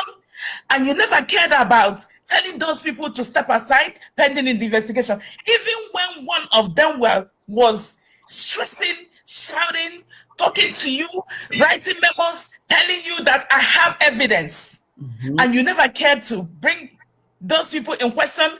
Of course, you know that there are names. Number of people that will call the bank for the closure of the accounts. And you never cared to say, okay, let me investigate on what happened. And they're still taking salary if they're taking, or they're still serving our people up till now. And you are the second in command, and you never cared to investigate on this sweaty allegation. What do you think about it? Thank you. Thank you, my dear. Thank you. And I also, am I coming out? Yeah, I'm sorry. Somebody's calling. There is a phone call on my, there is a call. Just hold on for a few minutes. Sorry. It's coming up. Can't.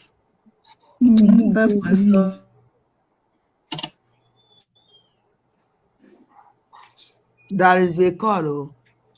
Oh, you hold it down for a few minutes. So, Sister, you picking call? cause such a call. Big call. Just. Cause such a call. Hey, Chineke mele mo. Sister, don't You have pick to hold on call. for a minute. Yeah. Can I unmute her now? Yeah. Sister. Okay.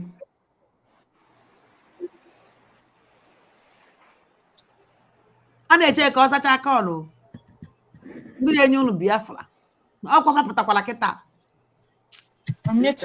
Let's go. Yeah. Okay. It's not muted. Okay. Go ahead. Can you hear me? Yes. You can hear him, right? Ọ sacha kọlụ so is not urgent you. All that no kana public. This is live and direct. Biafrans are worried. Biafrans are na panic. Biafrans and an anya miri. Nege this rubbish and you don't say and that me here. akpọ this woman, this nwanyị a mama ha ajụ ovu n'isi. Osia hold on ka ya zacha phone. Echerekwa ya ọzaba phone o. Zachazie phone pụtazie sunu na ọ dụrọ important, is not important. Na na-ege ntị. Na ndị eji na-egwu anịga. Da eji ga egwu anịga. Ya ka ha pụtakwakwala again. A na-support ha. Na na-ege ntị. Okay, Yes. go ahead. Okay. Okay, and I was saying that I thank sister that just spoke, especially again because at the last conclusion of her statement, she said it all. She said it all because she said, I'm the second in command. I'm the second in command. The first in command is there. I cannot honestly be expected to take over the work of the first command. The first command is reachable. He is still in charge. And that is what I have been trying to let our people know. That is also what the enemy wants us to do. They want us to isolate our leader. Isolate him in the sense that believing that he's not in control. Oyendu is in control, and that is what we must push across. I am second in command. When there are issues that I can deal with immediately and deal with as second in command that does not need the input of Oyendu, I deal with them because I know he has taught me how to deal with those issues. But if there are so weighty issues that we need the first in command to make an input, I will act according to his instructions. And as I'm speaking to you, Oyendu is seized of the allegations about his head of finance. I know the instructions as he told me to carry out. Based on that, he has not asked me to remove anybody. And I cannot remove anybody because Oyendu, people are going around saying, I said it on my broadcast. And I'm very disappointed. If you go around, you're talking about what is it called? Autopilot. What is the meaning of autopilot? Autopilot when the leader is there. Are we deliberately trying to isolate him? That now we are running autopilot. No, there is a vacuum of leadership. I said it on my because that is what they want us to do. We must push it all the time that the Onyendu is in charge. That is what scares our enemy. If we reduce his authority, we are putting him in danger. And I cannot be part of that. So until he tells me in that very serious allegation, very serious matter that he appointed the head of finance and taking into account that these allegations have been there before he got this issue that he has now. He was already aware of it. He hasn't acted on them. And up to now, he hasn't asked me to act on them. I don't think it's reasonable for me to act without his authority. I can't do that. That is why I'm a very, very simple, obedient. Now, no n'ife a Chike Edozie m kwuru ebe a now. Unu ya asị, hey, na at least na o chetara onye ndu na o kipụrụ onye ndu position ya. If unu ya na-ekwu na at least ọhụrụ na o chetara na onye ndu kan ya still kipụrụ his position ya. If unu ya na-ekwu eche, a fool like Chike Edozie m, a betrayer like Chike Edozie m, a useless man like Chike Edozie m. Ewu kezi ife ji megu second in command. Ife ji megu second in command, ọnwụ na first in command anọghị ya, gị nwa ya dị in charge. Anya ka eji megu second in command. This kind of thing will happen no iya stand there. Wuchiri, kwechiri. Continue about the first in command jedewara ka eji enwe first chairman and the vice chairman.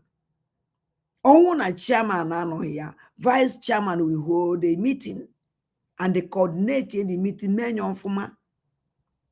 They no mecha anya ọnwụ na chairman nọ nso ebe nwere ike igwe na-ekwe na-esi jete na ya na-esi jete or continue until the chairman comes back. Your chairman in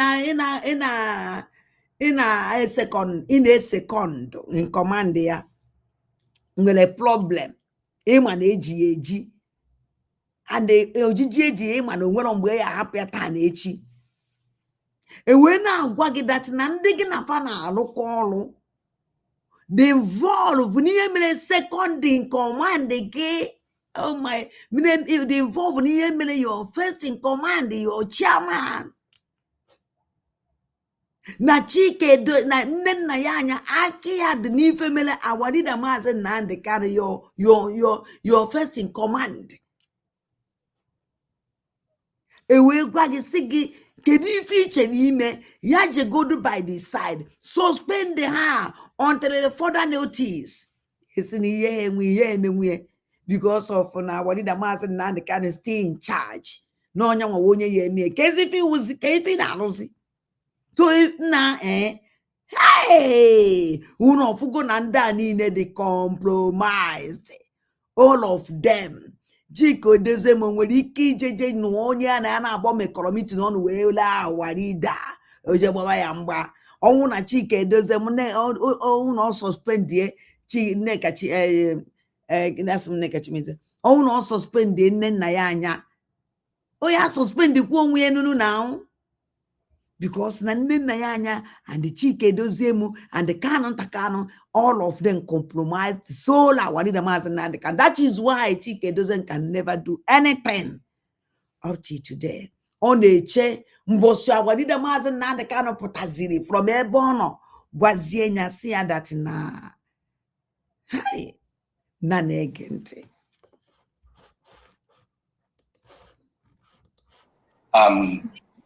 Well, follower. That is how it is. I know where my responsibility lie. I know where my duties lie. I know where I am expected to act, and in those areas, be rest assured that I will act. Where the input of Oyendu is needed, I will wait for his input before I act. Wow. If you kwesịrị iji Chike dozemu kedizi nke wọrọ ya kedizi eboja art na eboja art. I want to know. Kamana wọjụrụ ya. Here also, we may disagree on that, but that is my outlook of this whole situation. I have been in this movement, Chukwu Di Ya knows, for as long as I can remember.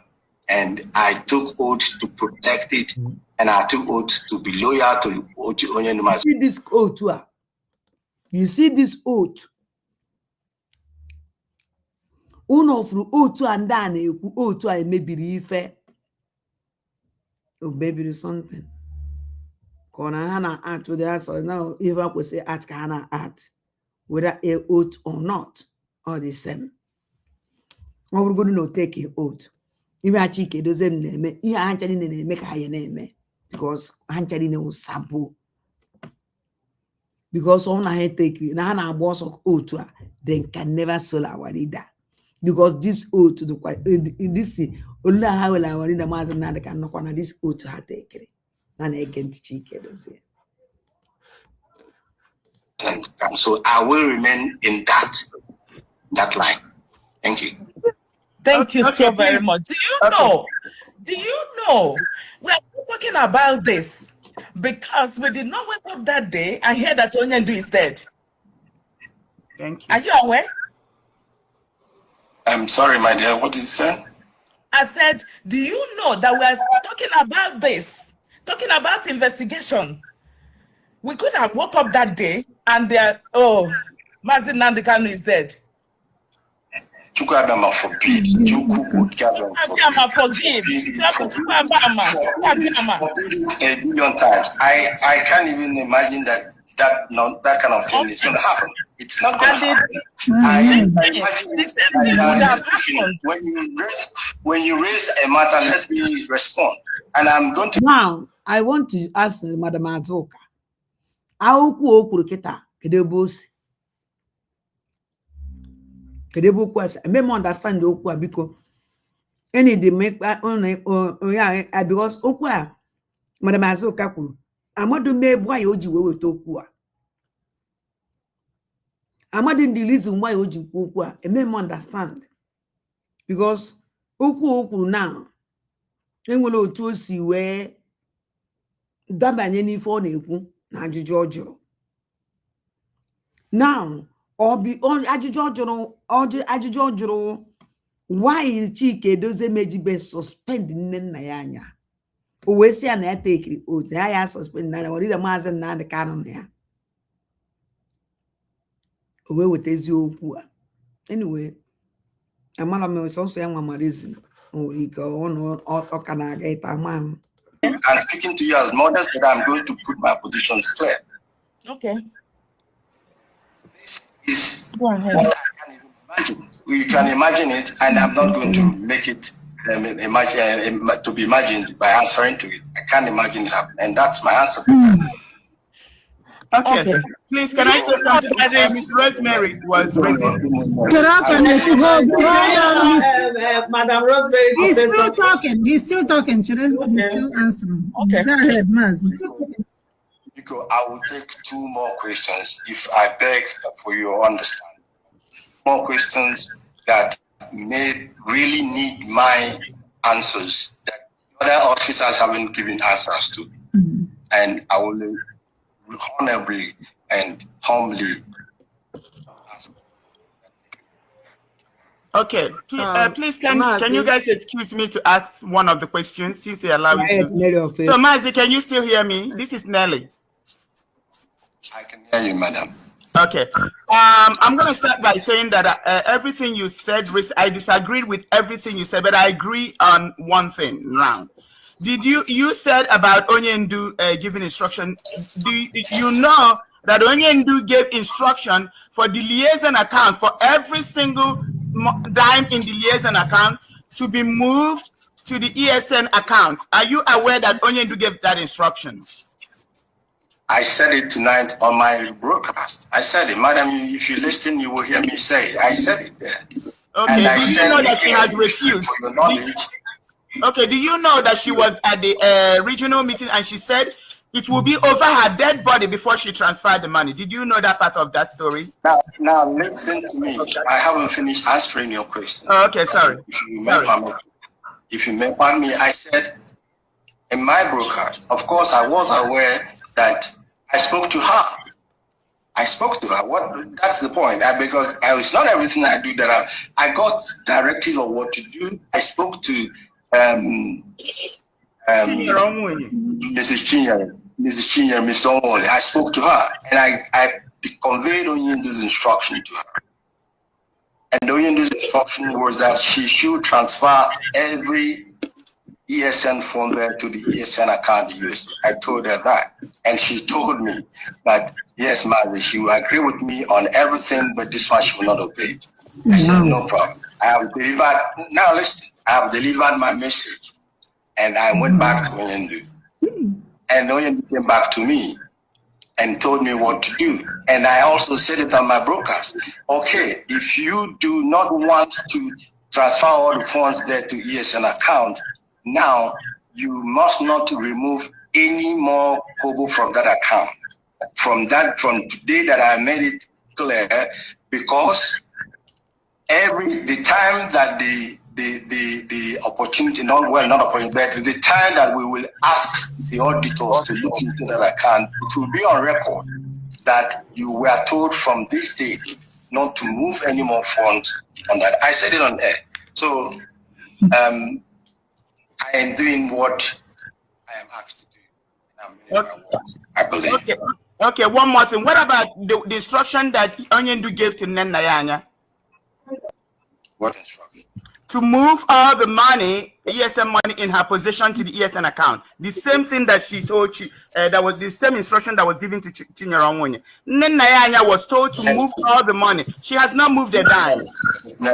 Miss Lenny, I will humbly suggest that you listen to my broadcast list tonight, because all these questions they are dealt with them there. Okay, all of you, my mother, all of you, my mother, I will appreciate you listening, and you get more information. There's a big one, Cassie. Big one, Cassie. But all these things are dealt with.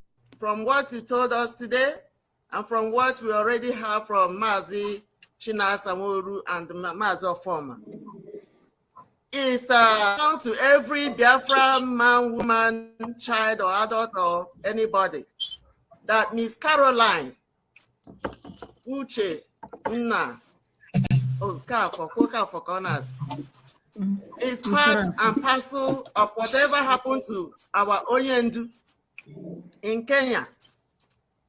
And he has an ally, which she willingly gave us. That's Mazi Kanu Takano, the brother to our leader. It was working with her, plus another Kenya person, agent we do not know. It is true that Mazi is no longer in the office now because he is suffering in the dungeon of the Nigerian DSS. But that office that Caroline is holding, whether Mazi is here or not, we want you to pronounce that office vacant. We want you, as the head of DOS, to pronounce from your mouth, say that this office has been vacated, so that Biafrans all over the world, we know that that office is gone. Yeah. Also, evidence has been pointing left and right to Mr. Nnenia Anya. Nnenia Anya, or Mrs. Nnenia Anya.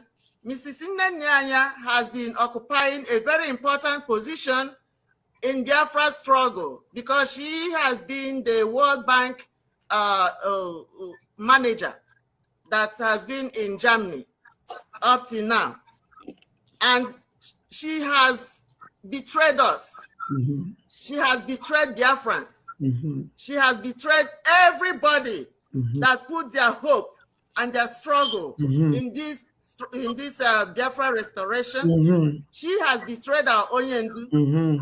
And whether Onyendu is here or not, mm-hmm. you are his next in command. We are not telling you to disrespect Onyendu. We are not telling you to, to disobey him. We know that you are working for Onyendu. Biafrans all over the world, we know if you do this for us, we know that you are working for Onyendu. Mm-hmm. We want Nnenia to vacate her seat. Mm-hmm. We want you to suspend her for now. Mm-hmm. Suspend her. We did not say fire her mm-hmm. until all these investigations is completed. Mm-hmm. And in that list, mm-hmm. that there is no fire without there's no smoke without fire, mm-hmm. like people say. And on that list, mm-hmm. that have those 8 members in them, mm-hmm. that has Uchenna, and has Nnenia, and has Dr. Koro, mm-hmm. and has Eunice Onwonyi, and has Ndubisi, and has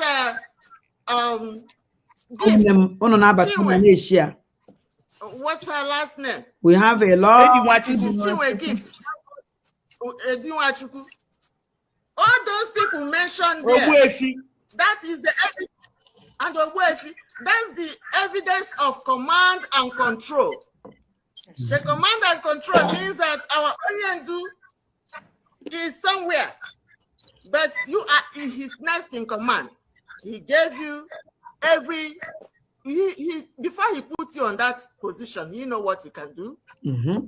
So you cannot say now that Onyendu, if you don't go to the by the way, have you seen him since he's inside the DOS this thing? Or something that people go in and tell you. Mm-hmm. Just like they tell us something and they come out and contradict it. So we want those people there. I don't know, there are friends that have been calling here. I hope I'm speaking your mind.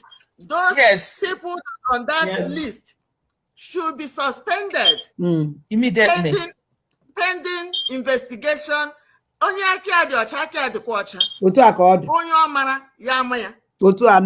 but before then, because again, nderere onye ndu like Uchenna ya. Uchenna ya amaghị mere onye ndu. Because all of them in that list, they are the ones backing liaison accounts. Yes. All of them. None of them respect the Umu Eri and Eri. Okay. None of All them. right, we are back. All of them in solidarity with the liaison account.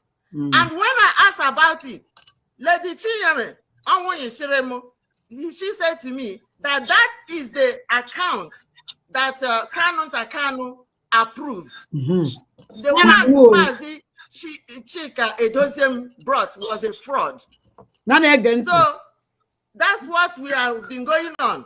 So if you, the head of the state, the head of the DOS, can bring us a fraud account, and Kanu give them the account that they've been running about with, which means they are dividing. We are saying that we don't have money. Our money is going somewhere. It's divided. We don't even have people bringing money and this. So here today, Umada, Biafra women, Biafra IPOB all over the world, we are talking. We say, please, with your power, veto power that was given to you by our Onyendu, we want them to be suspended until the investigation is done. That's what we are talking about. And respond. He wants to respond.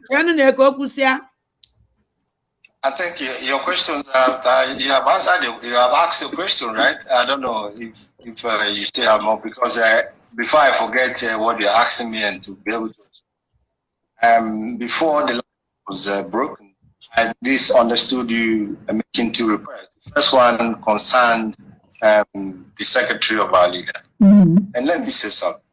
The secretary of our leader is not an IPOB official. I don't know if all of you know that.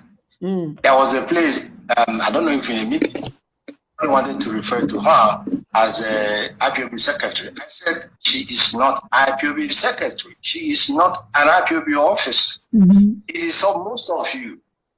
Well, not you people there now. It is just a lot of people in USA that raise her profile for nothing.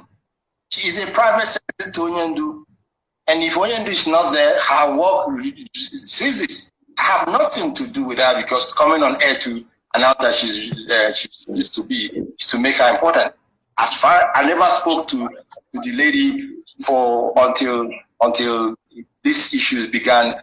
I mean, really, of course, Onyendu has asked me to speak to her one or two couple of times. That was it, because she's not IPOB officer.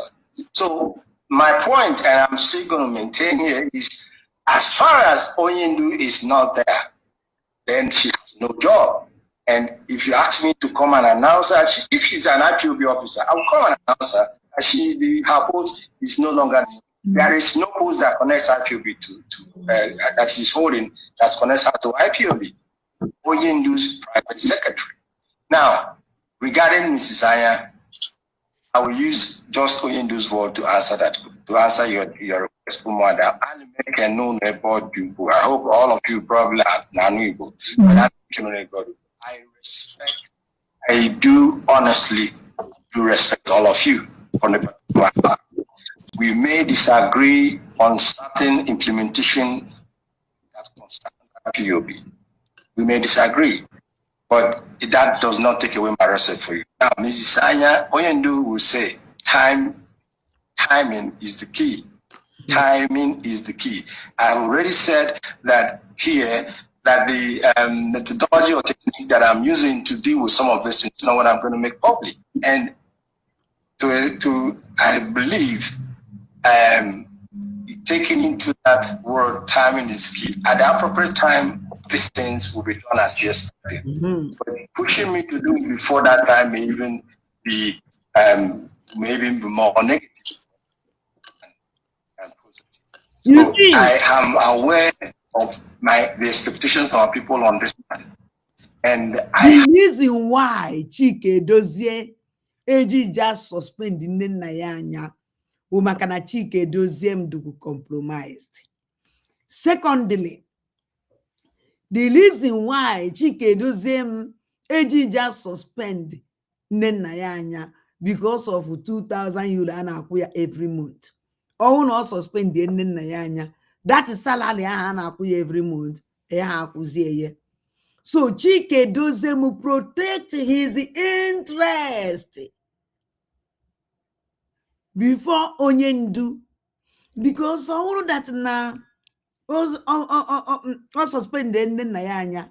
Na game hanchani nezuru together. Nenayanya ya patatanya. Okuna full how evil these people are. Now this woman man no full about all this how you way criminals are not here. Echihana to walk with that Nenayanya vachoroka suspend, they are suspending. She has to work with that canon takana fact for Chike. Those them said that na Chike na canon takana lele one ha bwa aviamono ni na asa bukiniru na negent have said, listen to my broadcast. Listen to the broadcast. Some of your concerns in some ways has been dealt with, at least for a beginning. Chike dozie ụmụada ha iwe tọrọ ka ị bịa kọrọ bish na social media bịa distrive yo chigi n'aka gị ị na-asa aja na ya broadcast ọ bụrụ na your broadcast dị enough akpọghị interview ha ka na ije were your broadcast from tinyeze your broadcast wee na-ekwuzi n'okwu then summoned you. We don't care about your stupid broadcast. Give us the answer we need from you. In Asajena watching your broadcast is an insult, but you will insult them because they merit it. Then will you see? No, you can see when or not this man not tarifa when for you or how you people don't know one. The only person who can Chike doesn't respect their bow. Neri ofebu. Ọrụ m ihe niile a na-ebe a wụchasịrị anya nwepụ ụmụada ndị ọhụrụ n'ụlọ wee nwụọ n'ọgbụrị ụmụ otolo nagasị n'iyi ụmụ pepụrụ skrọb of ụmụ amoosu na ụmụ dene ndị ugbu a ṅụọ ọbara ụmụ amoosu na-efe n'abalị achọ ndị a na-amị ọbara daba na-arụ n'egebe ụlọ niile na-asọ m oyi a na-ege ntị ndị chọ ebe ndị a niile wụ. All the questions are asked, except the issue that concerned the 230 people that were killed and then the arrest in Ghana. Most of the other things somehow a little bit. And the third demand or request, I didn't really hear it because the line went bad. And when we came back. You want me to repeat them? Yes. Yeah. Do you want her to repeat? Do you want her to repeat what she said? Rosemary, she said you can repeat what she said. Yes. The request is online. Yeah, didn't I have to remove somebody to bring her in? So who am I removing? Remove me. Chika wouldn't let me ask more questions. Who is online? Who is online? Who is online? You want to know who's online? Amaka. One of us. Oh, wants to come and ask her a question. Okay. My request. I can go out. I can leave. Okay. Who? I don't know. I can leave. So that you bring Amaka. Okay. Nelly is gone. Can you hear me? Yeah, let me. Yeah, Nelly just left.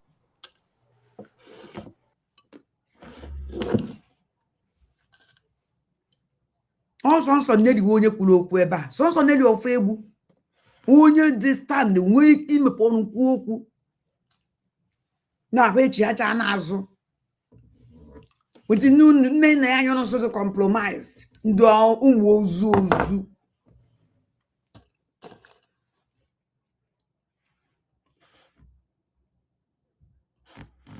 Na gịnịkwa? Go ahead, Okay. go ahead. I'm not disturbing you. Okay, what my request was and continue to be that everybody that was listed in that list, because we know that list, Caroline is on it. Nyanya is on it. Chinyere, Eunice Onwonyi is on it. And the rest of them that were implicated, that called and reported our bank fraud. But whether they reported the bank fraud or not, but as long as they are working with Caroline and Nyanya, and we want them to be suspended, everybody on that list, pending the investigation. Because we cannot have, you can have, when something is... Uno fugo why the one the master prophet highway.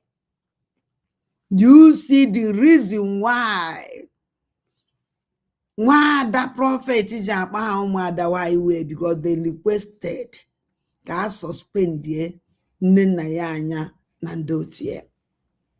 Because na had a compromise, telling our leader, compromise, reporting our bank.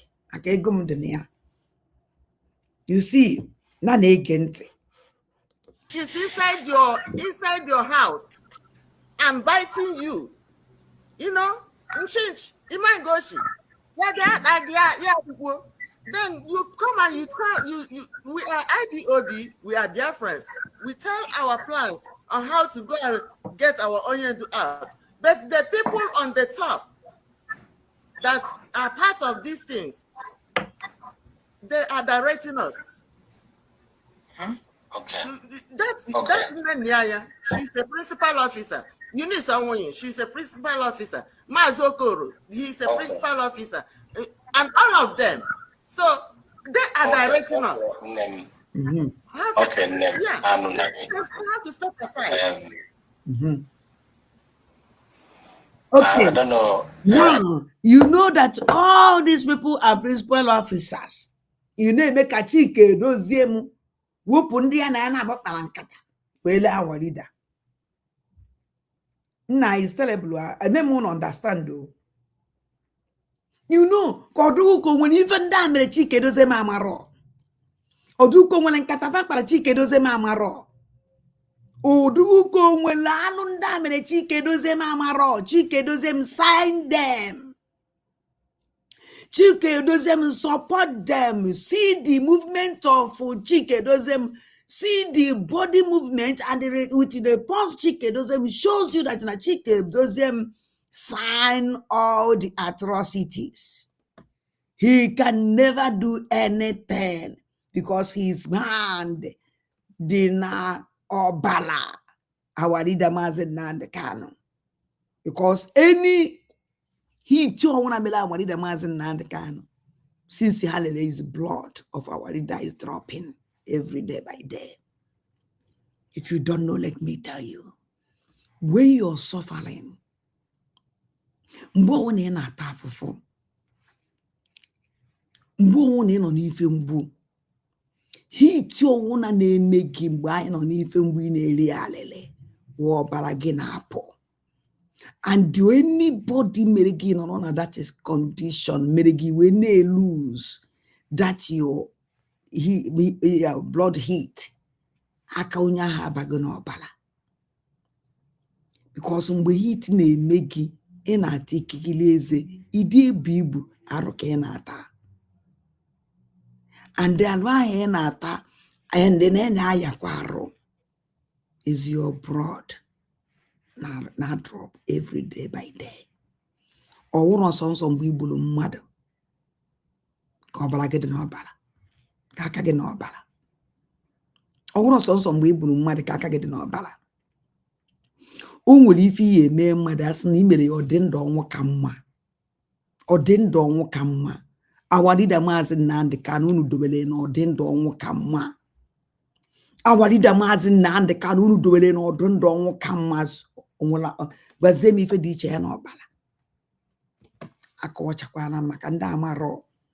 Ndị ya pụtasị na fa egbubeghị mmadụ. Mana imere mmadụ eje ana. Doi mmadụ na odendo onwo kamma ibubeghị ya. Ibubeghị onye ahụ nke ọma ka na ikuku ka na afọ ya n'imi. Na na-ege ụmụ ada ha iwe ụmụ anụ ọfịa takaba gbachichara nonsense ya chighazie azụ. You walk with those people. Akafa debas na fa non dulela wadida. Na na-ege ntị. I got your question. I got your request now. So just for me to answer, I will just simply answer that yes, I have heard your request. My mother, I have heard your request. And if I say I have taken note of it, it's not that I'm leaving you a promise so that tomorrow you will not say there's a promise to send them out or to suspend them. But I've taken note of it. But I also want you to bear in mind that yes, your argument is cogent that these people genuinely has been indicted and they cannot remain within us and allowed to operate free. The first question is, even if are they operating freely? Are they operating free? Now, if you are already aware and have your suspicion, so will you allow them to operate freely? Now, I want to say that DOS will not allow them. The meantime, they're still there. The DOS will not allow them to operate freely. Now, because we have our fears and we have probably very good reason to be suspicious. So we must put things in place and not to get ourselves taken by surprise. That said,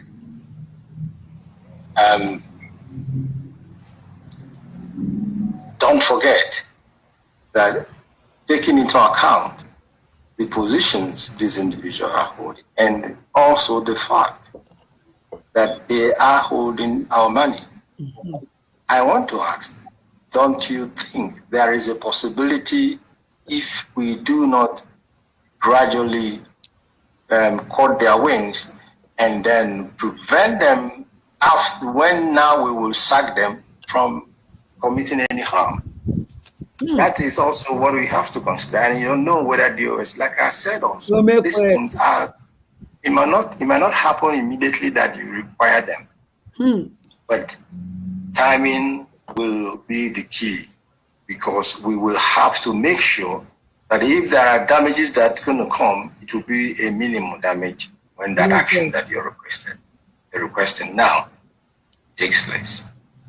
And with this, my dear sweet mothers, I think I will humbly again thank all of you and for this wonderful opportunity given to me to speak with people, to have this conversation. I appreciated it to a great extent, and I hold all of you in great high esteem. I began this movement from being a national coordinator. I organized the family that started here in Switzerland. I didn't even want to. Carol, Monday, the rest. I know how we wanted to bring somebody up to start that family here, and he disappointed, and he just fell on me. I didn't want to, but I did. I built the family in Switzerland. From being immediately a national coordinator, and after a while, I forgot to talk about music. I go for Bono. And you know, after Cockbutcher or Bono Aketa, you go easy and die music. Because now, okay, Jigofa. Because now, okay, Jigol of them with Obono, or financial coordinator, Omelenka, Onwaka, don't stress him. Gente. I became at the European rep. From being European rep, I built Europe. When the first crisis came, I was in charge of Europe. I maintained that Europe did not fall, and Europe never fell. Onyendu came out, and the most even with gasoline, so in Asia and America, all the place, Europe was under my charge, and we remained loyal to Onyendu. From being the European rep, I was added to the Directorate of State, and I was made Secretary of Directorate of State. When this opportunity to serve Biafrans in this position as HOD came, I refused it. I refused it, and those that brought it knew that I refused it. When he convinced me to take it, I said, okay, I'll serve our people. And I'm promising you that I'm going to serve our people in all truth and honesty. I took oath to do that. But I will be 101% loyal to Onyendu Nnamdi Kanu. And with this, I will.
Uneweni ụmụnne m na ụmụaka m anọm ya.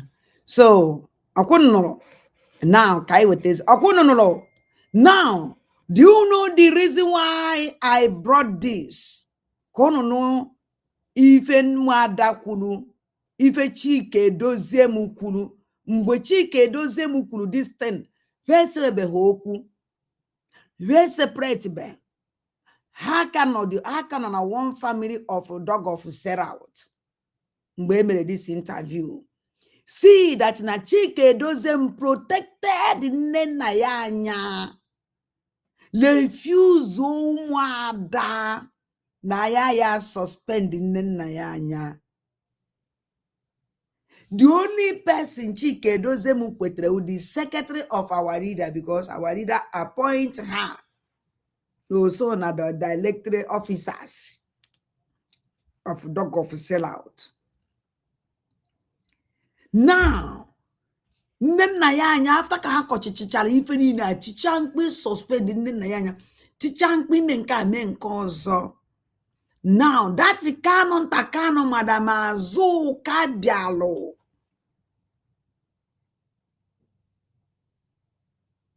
wopụta afọ ya na ndị lele awarida Maazị Nnamdi Kanu ya na nne nna ya anya, ka Madam Azuka na-achịrị back, ka disi nwaanyị a disi ka ovu aji ike mbe na-achịrị azụ. All of them now go back to work with the people. Fagwala anyị no ndulele awarida. Go back to work with the people. Fama now ndu betray sabotage the awarida. Ụmụnne m, ebe ka anyị na-ejedu. Like I do this program share ya. Unu fe ebe na-ekwu okwu like this, unu afọ that there is something even na-ekwu. Unu fe ebe na Kanu nta Kanu si na olele nwanne ya. Unu afọ that na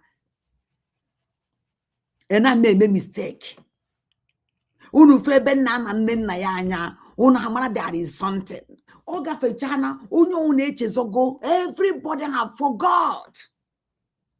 Now anyị ejeso Kanu Ntakanu lele nwanne nwoke the ODOS ụmụada bịara kwuo onye akpa afọ ya akpụ mmiri n'ọnụ nne nna ya anya nduzie bold ịbịa na social media to talk to us after ka o lele our leader. Onye gbara gị egbe onye agha gị mgbọ ajụjụ ka njọ. Okay, now this man Okpokolo Oveka ya this Okpokolo Oveke mere program. She invited all the umudene no mamosu. She invite umudene no mamosu. This program was viral now. Let everybody know about this. Know about this. Man, who will do that? Who? Can you hear me? Nobody. Because he made this group. I don't care no offend. And I'm going to get a juga now. What is it? And when no more, a bank and come see where my boom where I don't have friend. No, I'm going to protect. I didn't make Puano Puchialo. If they do this kind of thing, this kind of confession, this kind of thing at this place. And when these people now where Chike onye kuloku Chike dozemu onye kulunu Chike dozemu before Nelu of we break the panel. Still, that Kanu Ntakanu na beze agwaye. We put a dog of sellout. Now let us go here.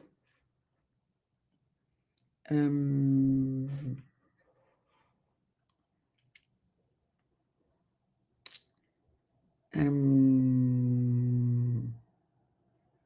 again this one because this thing goes with even Nachi Meketa. This why just asking ka go to this program where lay alone of foundation. Can you this program where lay alone foundation can you lay now can you see non-interview this Okpokolo Oveke mere Okpokolo Oveke call. Now omele this man invite this man come and invite Mazi Christ. I told me get rubbish this man and I don't want to listen to him because I don't get tanama. I don't as well home has.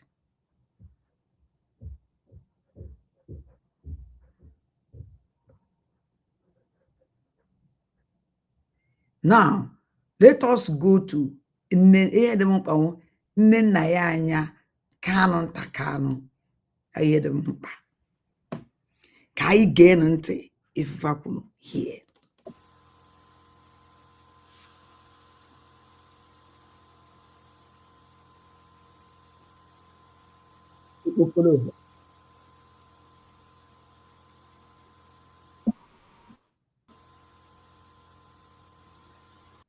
Expelled.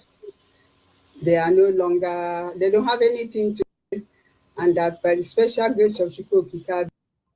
The other side from Madam Nyanya about the shenanigan, about the blackmail from this Okoko in the underground, the SAC DOS. I want you guys to listen to Madam Nyanya.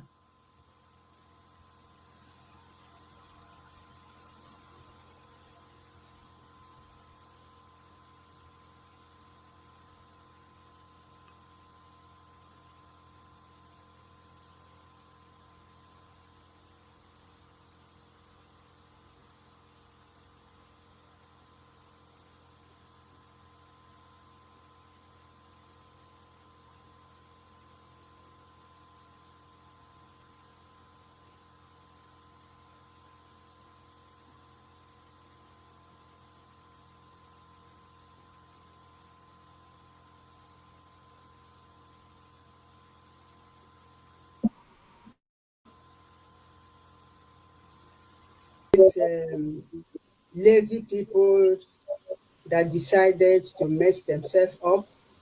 But before I go on, I want to thank Chukwu Di Ya for giving us. Shut up. Oh, if I would know, this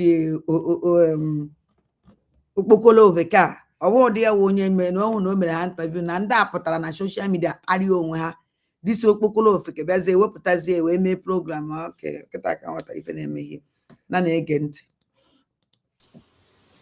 Keeping us alive today, that we are in the land of the living. And I thank Chukwu Di Ya also for the life of our leader, that Chukwu Di Ya should continue to strengthen him and keep him, so that he will be strong for us every day, and that by the special grace of Chukwu Di Ya, very soon he will join us. Now, let me go straight to the matter for today. The last time, I just want Biafrans to listen attentively. I think it was last week, there was something they posted on Facebook. This ex-DOS, the third administration that have been expelled, they are no longer, they don't have anything to do again with IPO, but they just want to make themselves relevant.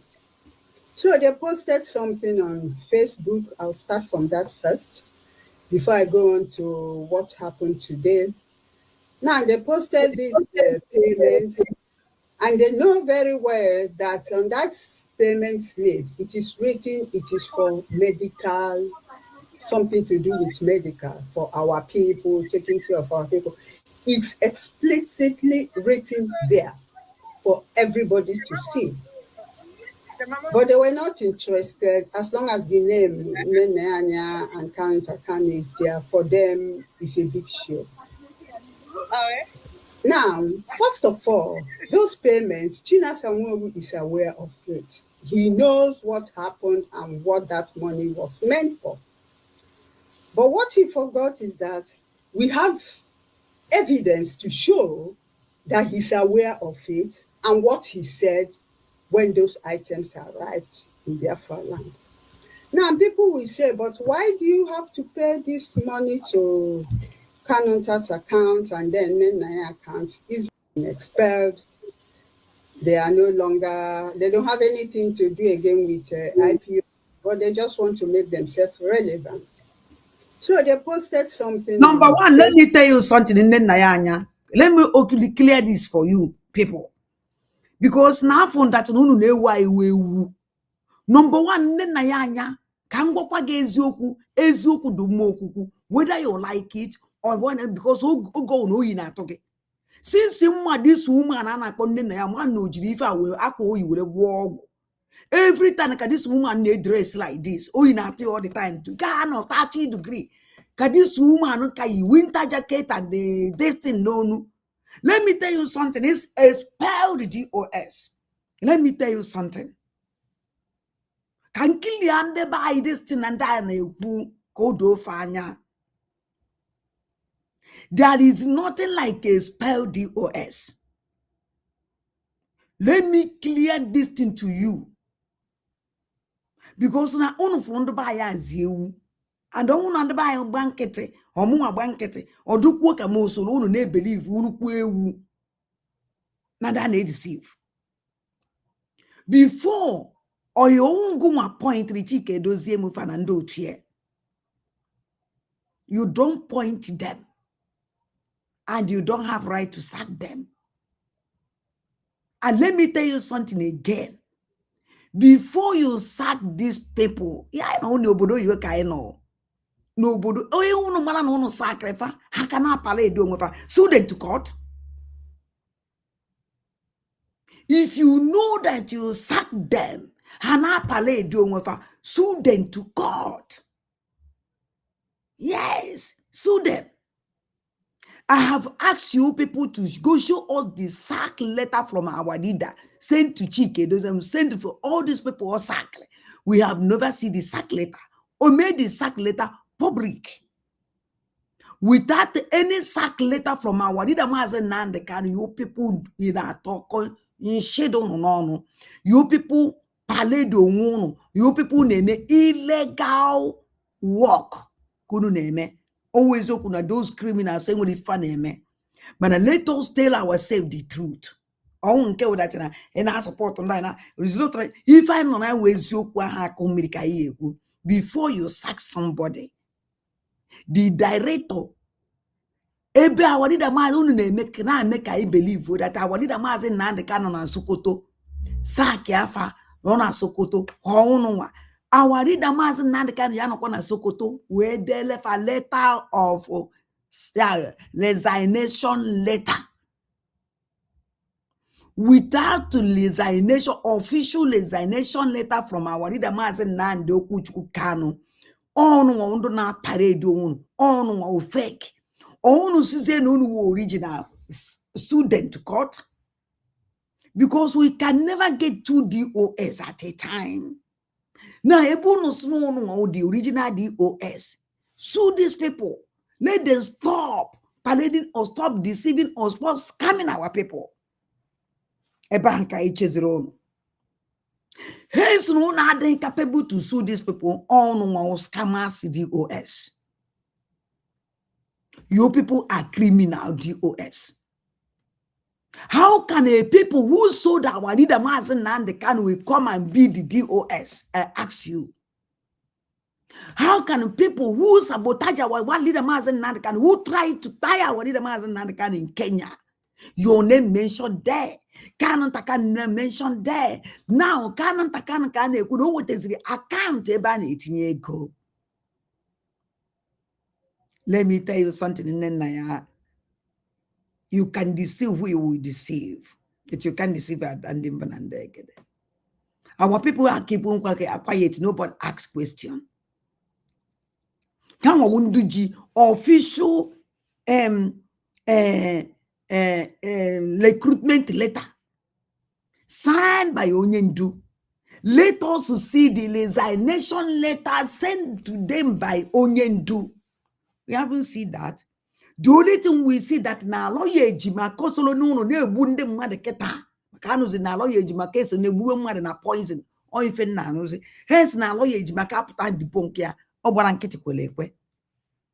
Yes, now mụ na ajụzi lawyer ejima ka gosi anyị the resignation document sent by Chike Dozem and the destiny because onye nwa onye po ya mee public with the signature of Onyendu. I will put a glow now which you will recruit fa. Onyendu sign. Chike Dozem sign. No, we want to see the resignation. No, the resignation letter. Onyendu Juwele resign or Chike Dozem and the signature of Onyendu. Or Ejimako can never bring this one out because Omanoya Toyanisi.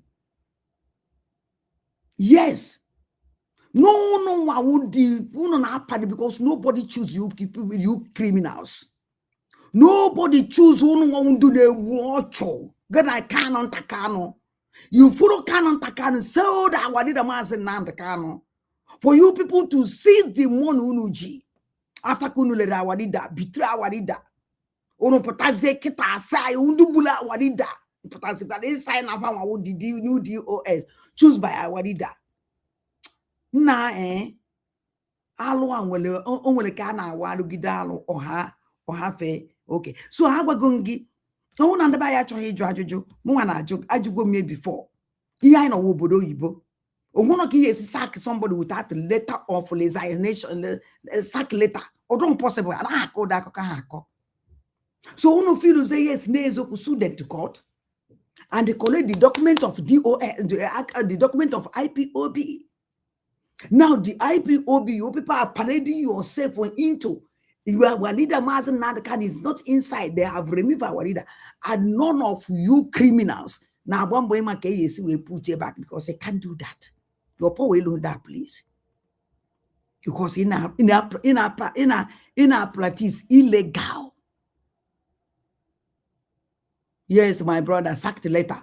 We want to see the sack letter signed by our leader, Mazen Nandekanu, sent to Chike Dozem and Ndochi and the sack. We want to see them because our lawyer Jimako on the position of our lawyer Jimako, because our lawyer Jimako, our leader Mazen Nandeka, this year, Yalo Jimako, our lawyer Jimako, a same daily fa. Let us see it. And I told you people again, you own our leader Mazen Nandeka will be Denya. Send the lefa. How will the right is na fagata here because they must type it. Type one. I have said it. Say it's time without number. Onu ni na biya kachapara akwụkwọ. Na pale do wonu with your certificate. Man onwere ni chino no ma. Ane deceive ndị mmadụ ke ya sị na na deceive ewu. Ibo ye pụta kwuo kwa ya na ehe ya na egi ntị. Ọnọdụ oge nkere jeje change afọ na brigi.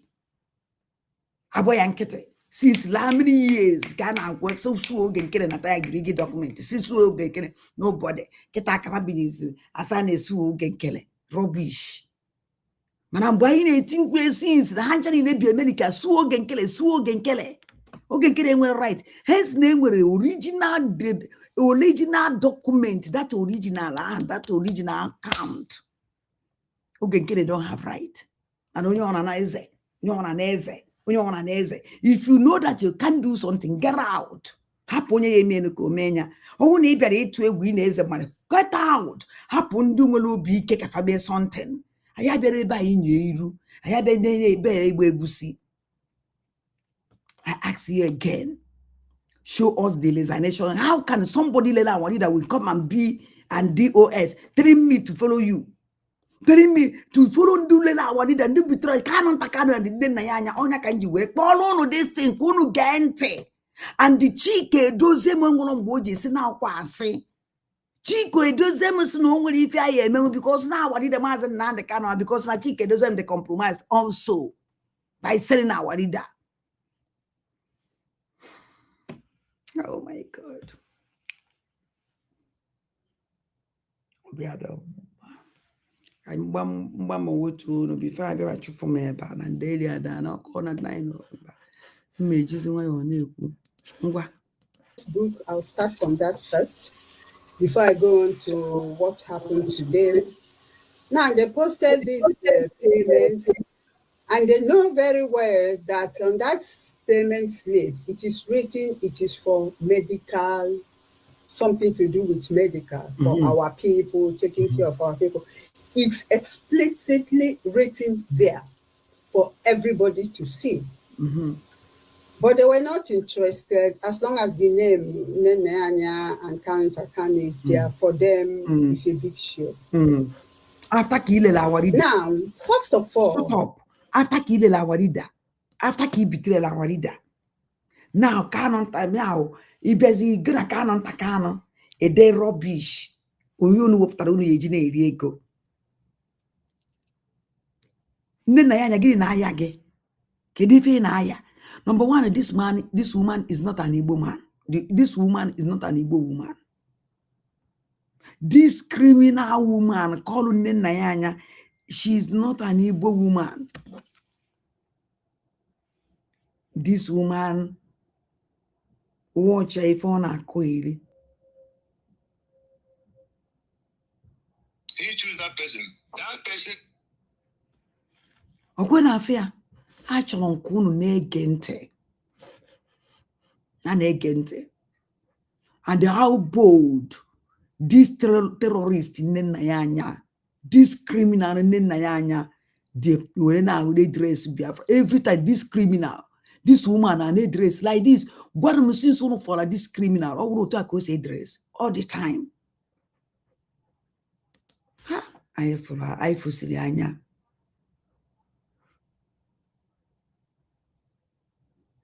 None agent. Those payments, China Samuel is aware of it. He knows what happened and what that money was meant for. But what he forgot is that we have evidence to show that he's aware of it and what he said when those items arrived in Biafra land. Now, people will say, but why do you have to pay this money to Kanunta's account and then Nenaya account is very simple. In our accounts here in Germany, it's not allowed to transfer money from our accounts to Biafra land. We cannot do that. We do not make any payment direct to Biafra land, but we can pay to other countries, maybe Ghana, Ivory Coast, direct, but to Biafra land, no. But these items or these things are needed. We need to take care of our people. We need to do what we are supposed to do as freedom fighters. So what happened? Then the money was splitted. Part was paid to Kanunta's account. The other part was paid to my own account. As soon as the money came, it was transferred out to do what it was meant for. And Chinasa is aware of this. And he knows what happened. You know, that's why I say every day they keep digging the hole for themselves. You know, he knows what happened to that. So he cannot deny. But I see them talking about, that's exactly the reason why you see those payments, because in our account, if it was possible to transfer money from our international account in Germany to Biafra land, I would have done that straight on. But because it's not possible, Biafrans, that was the reason why. That money came and it went out to do exactly what the money was meant for. Like I said, John, this criminal, call Nayanya, the money came, they used the money, do what they send the money to use for. Kedonye still I move to myself, okay. Kedonye Nayanya that money. Who used that money? Kedonye jere that ije. Kedonye jere ozano. Kedife consign on canon takano. Uno lebe chike doze mesina canon takano is not a member of the officers again.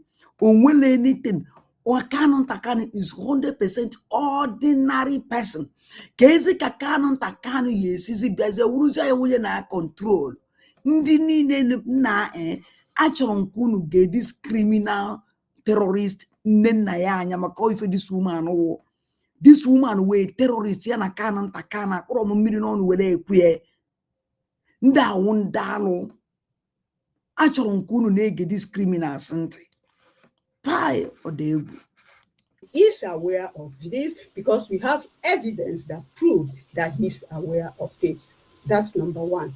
Now, number two, Biafrans will say, but how come they have our bank statements everywhere? That again, I will explain to you the reason why. Normally, at the end of every month, after, when the donations comes in and we make... You people should not forget, na Canon Takano and the Nenayanya, they move 45,000 euro. It's 6 months before I sell our leader. Now these two criminals, go Biafra before I lay our leader Mazen. And the reason why I find that how Manafaya has succeed by selling our leader. Because when Manafaya has succeed, I don't see the reason why 6 months after, when our leader Mazen can here, can then Nayanya withdraw on 45,000 euro. Canon Takano. Nenayanya welenkie. Canon Takano welenkie. Okay, now, Malamana Wadida Mazen Nana by that time, I ask question.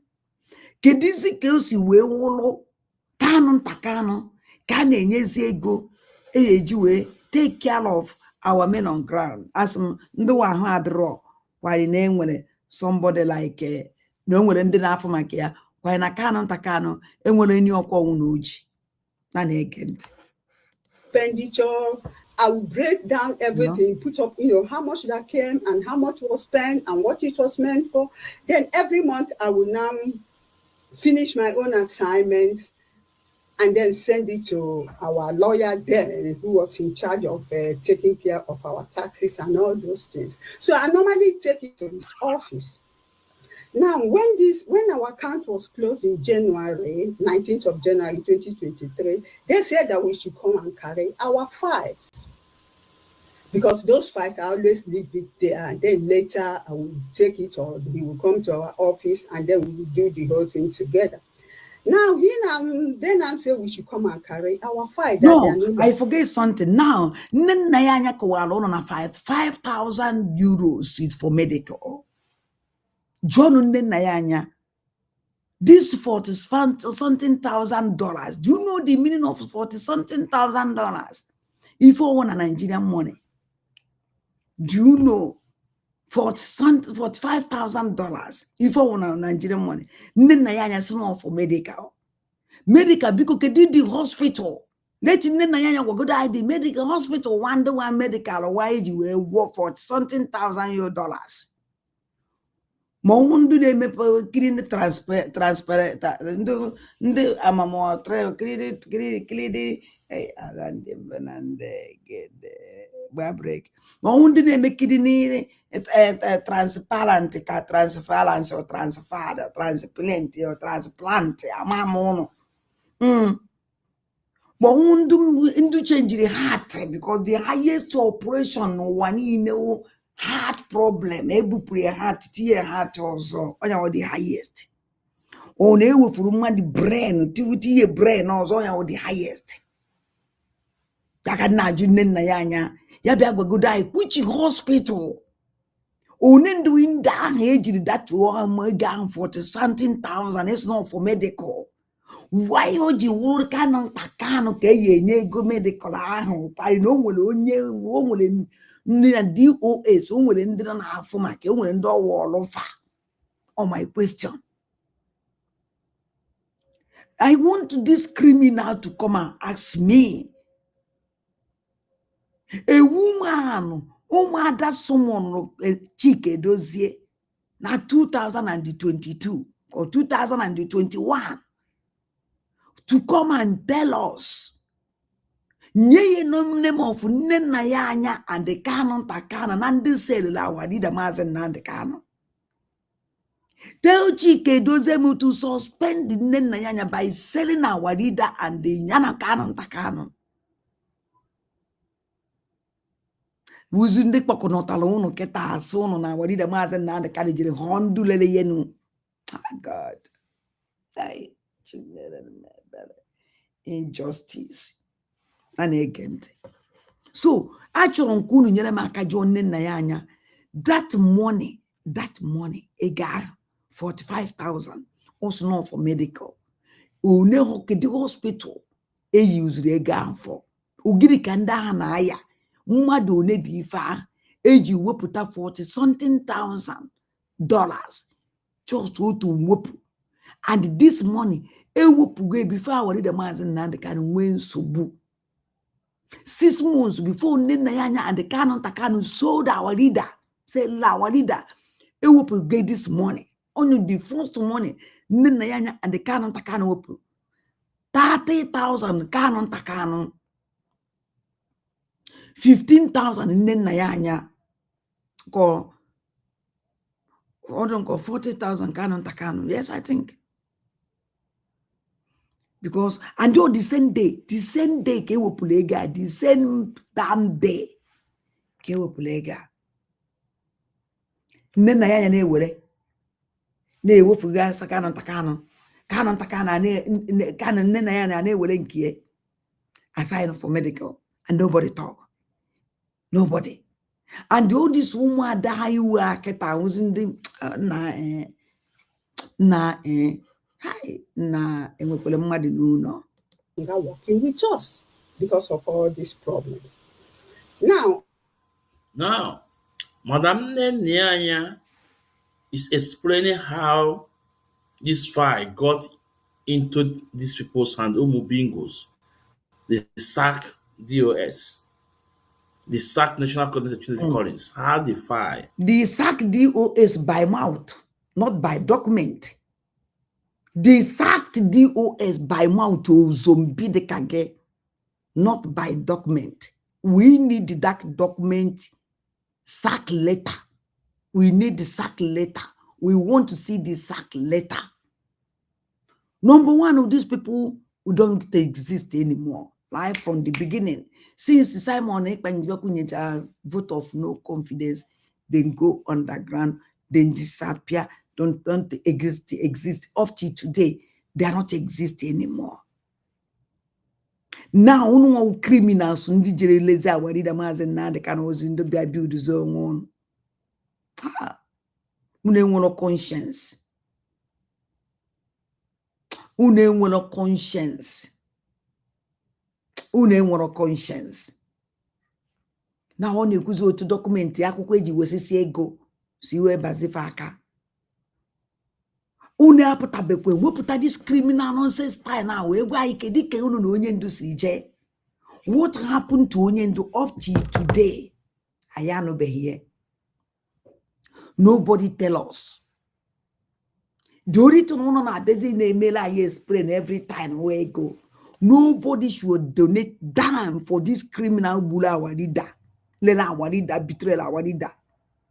Plan look warida Maazị Nnamdi Kanu nena ya anya na Kanu takano plan to buy warida Maazị Nnamdi Kanu na Kenya. Better. Chineke ay kanedefa. Na nena ya anya na Kanu takano biaziri. After kafa betrayal warida. After ka sabotage our leader, after ka try ibu our leader, up till now, how can our planters to buy our leader? Boko not on soon be at way go. Na I be a because of when you was with ego. Yakabana be you people will explain tire, nobody will listen to you. You people will explain tire, nobody will answer you people. You people will explain tire. Nena ya yi follow name wegi. Agbana mono away from this people's club of women people's club. If we don't take all of them, kick all of them out, we can never get ourselves. None again. Got into his hand. Now, if these people don't have evil intention, why are they targeting Madam Nenianya to get hold of the fire? And remember what Chinasa Wankata said in 2023 or 22, that Nigeria government wants. In our accounts here in Germany, it's not allowed to transfer money from our accounts to Biafra land. We cannot do that. We do not make any payment direct to Biafra land, but we can pay to other countries, maybe Ghana, Ivory Coast, direct, but to Biafra land, no. But these items or these things are needed. We need to take care of our people. We need to do what we are supposed to do as freedom fighters. So what happened? Then the money was splitted. Part was paid to Kanunta's account. The other part was paid to my own account. As soon as the money came, it was transferred out to do what it was meant for. And Chinasa is aware of this. And he knows what happened. May God punish your stupid mouth. Let me talk to you, idiot. Before you remove money to account of organization, you must have meeting with all the people concerned. Yes. Before you take money out, you must leave a meeting with your dog of sellout members. Everybody will be aware that actually may only if actually go me. Oh, but Simon Ekpanjoku na-eme.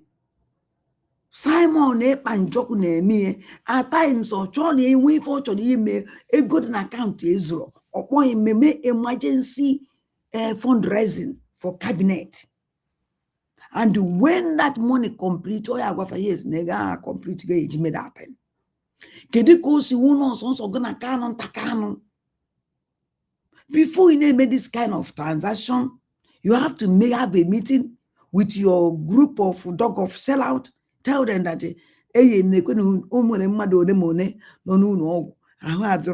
and they need a treat here, a bonyan kajendia, a bonyan kajamini, a bonyan kajo, do to ne wound to the anaros in me. And mind you, people, the people that you people are training, are treating, their wound don't consign us. Because immediately you people sold our leader in Nandekar, you people stop Eastern Security Network. Tell them to return their arms. That no need is anymore. No need ever, ne ya pofa, can't you do ne nayanya. Now melola ahon, onu ne treat, onend melolofaro. On the chinas and wuru je make kidnapping. On the chinas and wuru je make criminality. On do a melola, ndo agbabulu, eba jere oshi. Konda agbawulu, abojishiropa, eba jere make kidnapping. Because yes, we Biafrans are concerned. Immediately, our leader Mazen Nandekane is in. You people call every Eastern Security Network to drop their arm. Oh no, I won't do babusin them mad, mercy and them madaro. Oh no, ye babuchazie, ya cream, we go ye we treat. No babusiri, no bajisiopa, no merosliaro. Parikan nenayanya, there is one day a lady. Obaramanya Miri. They are on social media. This lady, so now one of girl Mwotro na ba warida mazen nande kano. Kono na amapo ujisi oba mbona abo Sunday ya. Ono na ba warida mazen nande kano. When this thing happened, this girl come out on social media, cried out that since I family, nobody asks her in a really menangango, her medical attention or medical distance or in a go a G3 to up to last year a girl come out. Nenayanya on this girl is so nando no take care of. We want to know. Because someone who take care all this girl could be good near. After all, no bear worried the mass in the Kanakadat no me. And don't we member of I'd call a member of IPOB. Nenayanya. This girl cried out to chop Anna Boji's here GJ. And the IPOB Ajuyan on a JJ on Anana. Nenayanya Ajukwanga Juju. This girl also don't take care of. Nenayanya, our people do not prison needed in Nigeria IPOB members. Nenayanya, onu newe koi guru jusulu JJ belelizi inde made na sel. Anongwe utu no made no waputa. Nenayanya. Ajuka na joke. That $40,000 which hospital onendo kuruji take care of. Ondo no babula babu kondo mbajisiri wapa. Kondo no je joshi. Kondo no je make it happen. We want to know. How can Biafrans pay for something that they don't know? Do you know why I'm talking? Because my money is there. I donated every month. I'm a kakanji.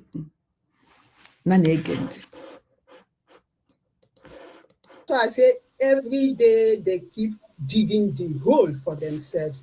You know, he knows what happened to that. So he cannot deny. But I see them talking about, that's exactly the reason why you see those payments, because in our account, if it was possible to transfer money from our international account in Germany to Biafra land, I would have done that straight on. But because it's not possible, Biafrans, that was the reason why.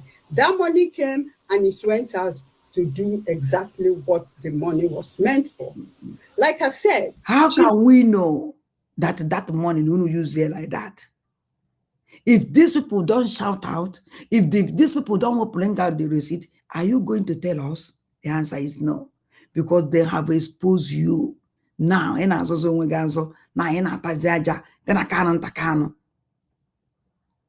If this criminal doesn't expose, expose, criminal make criminals expose.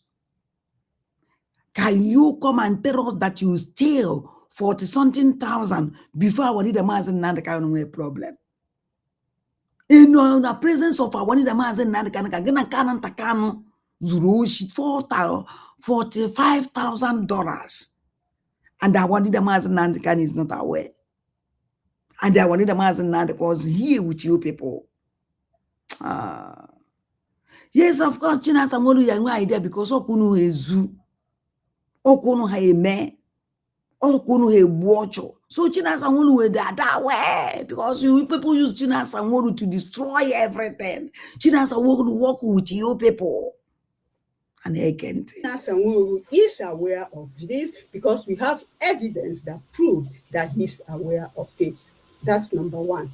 Now, number two, Biafrans will say, but how come they have our bank statement everywhere? That again, I will explain to you the reason why. Okay. Normally, at the end of every month, 62 million. After, when the donations comes in and we make expenditure, I will break down everything, put up, how much that came and how much was spent and what it was meant for. Then every month, I will now finish my own assignment and then send it to our lawyer then, who was in charge of taking care of our taxes and all those things. So I normally take it to his office. Now, when our account was closed in January, 19th of January 2023, they said that we should come and carry our files. Because those files, I always leave it there. And then later, I will take it or he will come to our office and then we will do the whole thing together. Now, then I say we should come and carry our file that they are no longer working with us because of all these problems. Now, Madam Nyanya is explaining how this file got into these people's hand, Umubingos, the SAC DOS, the SAC National Coordinator Trinity Collins, how the file got into his hand. Now, if these people don't have evil intention, why are they targeting Madam Nyanya to get hold of the file? And remember what Chinasa Wongata said in 2023 or 22, that Nigeria government want to charge Mazen Nankano about extravagant spending IPOB money. Today, they formulate 3 Onyendu buy skyscraper in Kenya. Onyendu buy private jets. Onyendu marry 1,000 wives. Onyendu build the best club in Kenya. Propaganda upon propaganda. But guess what? I hate to number one when this is opportunity. Anamano. Iwuzu. Asing kpọrọ gị enweghị oyiri. Mbugo. Okpokolo ovekede ka gị. Fela dị eme gị. Ị na-etichi gị mgbada nwụrụ anwụ n'isi. Na anyị ife dịsi iji ọtọ na-akọ iri. Akpọrọ na ngị mgbe esi na this woman na Kanu ntakanu bụ leserela warida. Chọọ ikugbuye na Kenya. Mmadụ ịmụ okpokolo evekewa ahụhụ ka ọ tara. Iwote nnukwute ahụhụ. Pụa! Oju na-ajọka ndụ ụchụ. Na na-egeziti zombi ntị. Otu o si wee luzuo the document. Otu o si wee baizi n'aka ndị dagofu selauto ndị otufe. You guys have few months. Because normal, the document ya. Nne na ya nyo kwesịrị ya hijack ya. O chịkọrọ ya na Kanu ntakanu hasizie nya. Because ya na Kanu ntakanu have planned to hijack IPOB. Ya na Kanu ntakanu have planned to be a leader of IPOB. And ya ka nọ now after selling our leader, after betraying our leader. Umada Highway call Chike Dozemu to tell you, see what is going on. They mention Canon Takano and didn't Nayanya, but for the pay no people said la wani the mazan nandekano. Chike Dozem Snaya Sakia. Also, when I say Chike Dozem didn't say no. How do you know? Chike Dozem will admit in the idea and then Nayanya the Canon Takano sold our reader. Mene aya halizain nayanya because ya take the oath. This oath. Hi God. Nanegente. Few months that you guys are, few months after then, you guys will just fizzle out. Where is Michael Iloanya today? Where is Michael Iloanya? Tell me the nonsense I see. Where is Obido Bienu and Uchumefo with aside the Kopo, de facto government? Where are they? Secondly, today, me at the end of the day, but they have lost it. So that's how the file got into their hands. That's why you see they think they. But we'll come to that later in future because they are not. Zumike collect the file. It's not in Zumike that brought those files to your office. I am the one that brought those files for the office as the finance officer. Why do you have to give it to Zumike? He says Zumike collected it and Collins is aware of it. That's how they collected the file that I was supposed to pick up again to put back to the office. They collected it, which is very wrong. I was really mad with the lady. I said, but this is very wrong. Mrs. Anya, brought those files to you. I'm supposed to come and collect those files and not anybody else. He said, well, they have collected the file. Their colleagues is aware. They told them to give them the file. And that's why they gave the file. So it's from those files. Because in those files, the expenses, the expenditure, the bank statement of every month is there. That's where these people went and picked up the bank statement and they have it in short. That's why you see now they have all those bank statements. They will come, they will call, they will say, Nena, send this, Nena, send that. Those bank statements these people are bringing out, no AI. One of our brothers said that no, now that bank, no bank, no even halo. Uno, nuge no nayanya. Now that bank statement, I will follow no the reality. N'eziokwu na that bank statement ndị a na-ewepụtagasịzi na-asị no eziokwu ka ọwụ na ha asị. Now, how can you be in organization? You are spending money, doing things with your money, but the organization, they're gonna happen on the organization, amaro.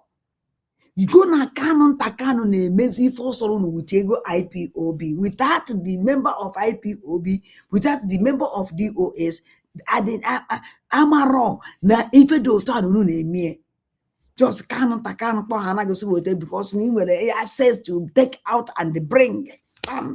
Idereniye. Admo happy na pa jeje collect that file. Let me tell you people something. Admo happy na jeje collect that file because you people are criminals. Oza asokwamu Biafran IPOB ego niile ụmụ mmadụ tụrụ ndị ọkachasị ndị na-agbawa ma obi wee ego ụmụ adulo ndị tekila asylum enwere ifefa na-alụ na-ego gọọmenti na-enyefe every month atụcha ebe ka 200 or 100 when that na-enye 100 ha esikwa inside that 100 a wee kwụọ monthly dues. Ha esikwa inside that money wee kwụọ monthly dues. He's inside the way woman dues. How can you do something with people like this? Oh, my question. Just tell me. Oh, now that I file and that, you see? And inside that file, there is many things inside that file. Shows you that now these people ain't want anything. Okay, maybe I file had you statement of account. Utunda si ego IPOB. Utunda si spend the IPOB money. An agent. It's already offense on its own because Biafra is a country on its own. You cannot take a bank statement of a whole country and publish it on Facebook and be announcing it. That is totally wrong. But we'll come to that later in future because they are not going to escape from it. So Biafrans, that was what happened. Like a Bogono. More like a Kafasi will put that atrocities. After like guys may expose your criminality. Gonna canon takan. After like guys we may expose the criminality and the betrayal of you and your boyfriend canon takan. You can't do more than a dead rat. You can't do them anything because unu niile would the same. Unu niile would the same. Mgbe a na-asị chike edozie ya chụọ gị na kanụ ntakanụ ya chụọ gị agị na kanụ ka ntakanụ undulele awari the Maazị Nnamdi Kanu. You play important game orulele awari da chike edozie mjo uche Chineke ya kpọ chike edozie m ọkụ kpọchie ọkụ kpaa aka ya ọkụ na na-ege ntị this nonsense. That's how they got hold of the file. I did not give them the file. Rather, they went there and stole the file and then decided to speak because they had already planned. They already planned all these things long time ago. Because if they didn't plan it, how come that I left the files in their office and somebody else go there and collect the files because they wanted to use it to blackmail me at the end of the day. Okay, let me ask you, what is the blackmailing inside? You have killed yourself here. Can you tell us what is the blackmail inside? How did you guys blackmail Ogi? Ebi man if that fire no a genuine. Now everything the genuine, everything the clear. There's nothing like blackmail there. Now you use your mouth, say that they want to use it to blackmail you, shows us that now atrocity na takan is too much. Because now nobody can blackmail me with something that I did not do. Nobody are blackmailing just if me. Oh, na if he made utisi riego, utisi spend ego, no di genu keke is blackmail. They didn't steal the distance. I want to fazuri yezu. Wo kerebe akwara, wo maracha kwa kwara sini wherever we zuri. And onye nyele fire no man onye anafa kwesiri imye. Onye fire the unni no DOS. Maybe you know that the threat of state, almost no mood, the chike doesn't the college and you were right. It's not your property. It's not property of Canon Takano. You people can never decide for us. Okay? Lada chike doesn't. We don't have anything to do with you people. Do you know why NJ play this thing? If NJ play this thing, then I support this criminal. If you're supporting these people, mana that na support ndulele your reader.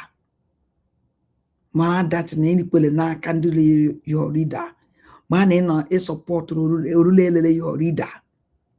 That is why our reader Maazị Nnamdi Kanu way back at this criminal. He don't even want to do something with them. None again. I've lost it. So that's how the file got into their hands. That's why you see they think they have achieved something by spreading the files. But we come back to that later. Second, today, I saw somebody calling himself, he said his name is Chukwu Di Ya. Then he was busy reading that I paid this to this, I paid this to.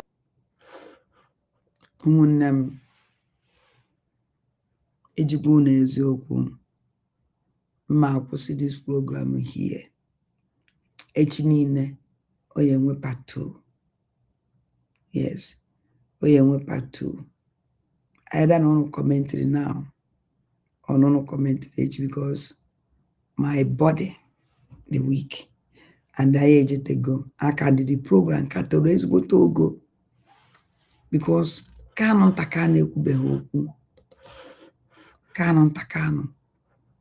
ekwubeghị okwu because Kanu Ntakanu kwuchara okwu nne na ya anya wekwa the program kalukwala ebe chere ka m gwa unu 24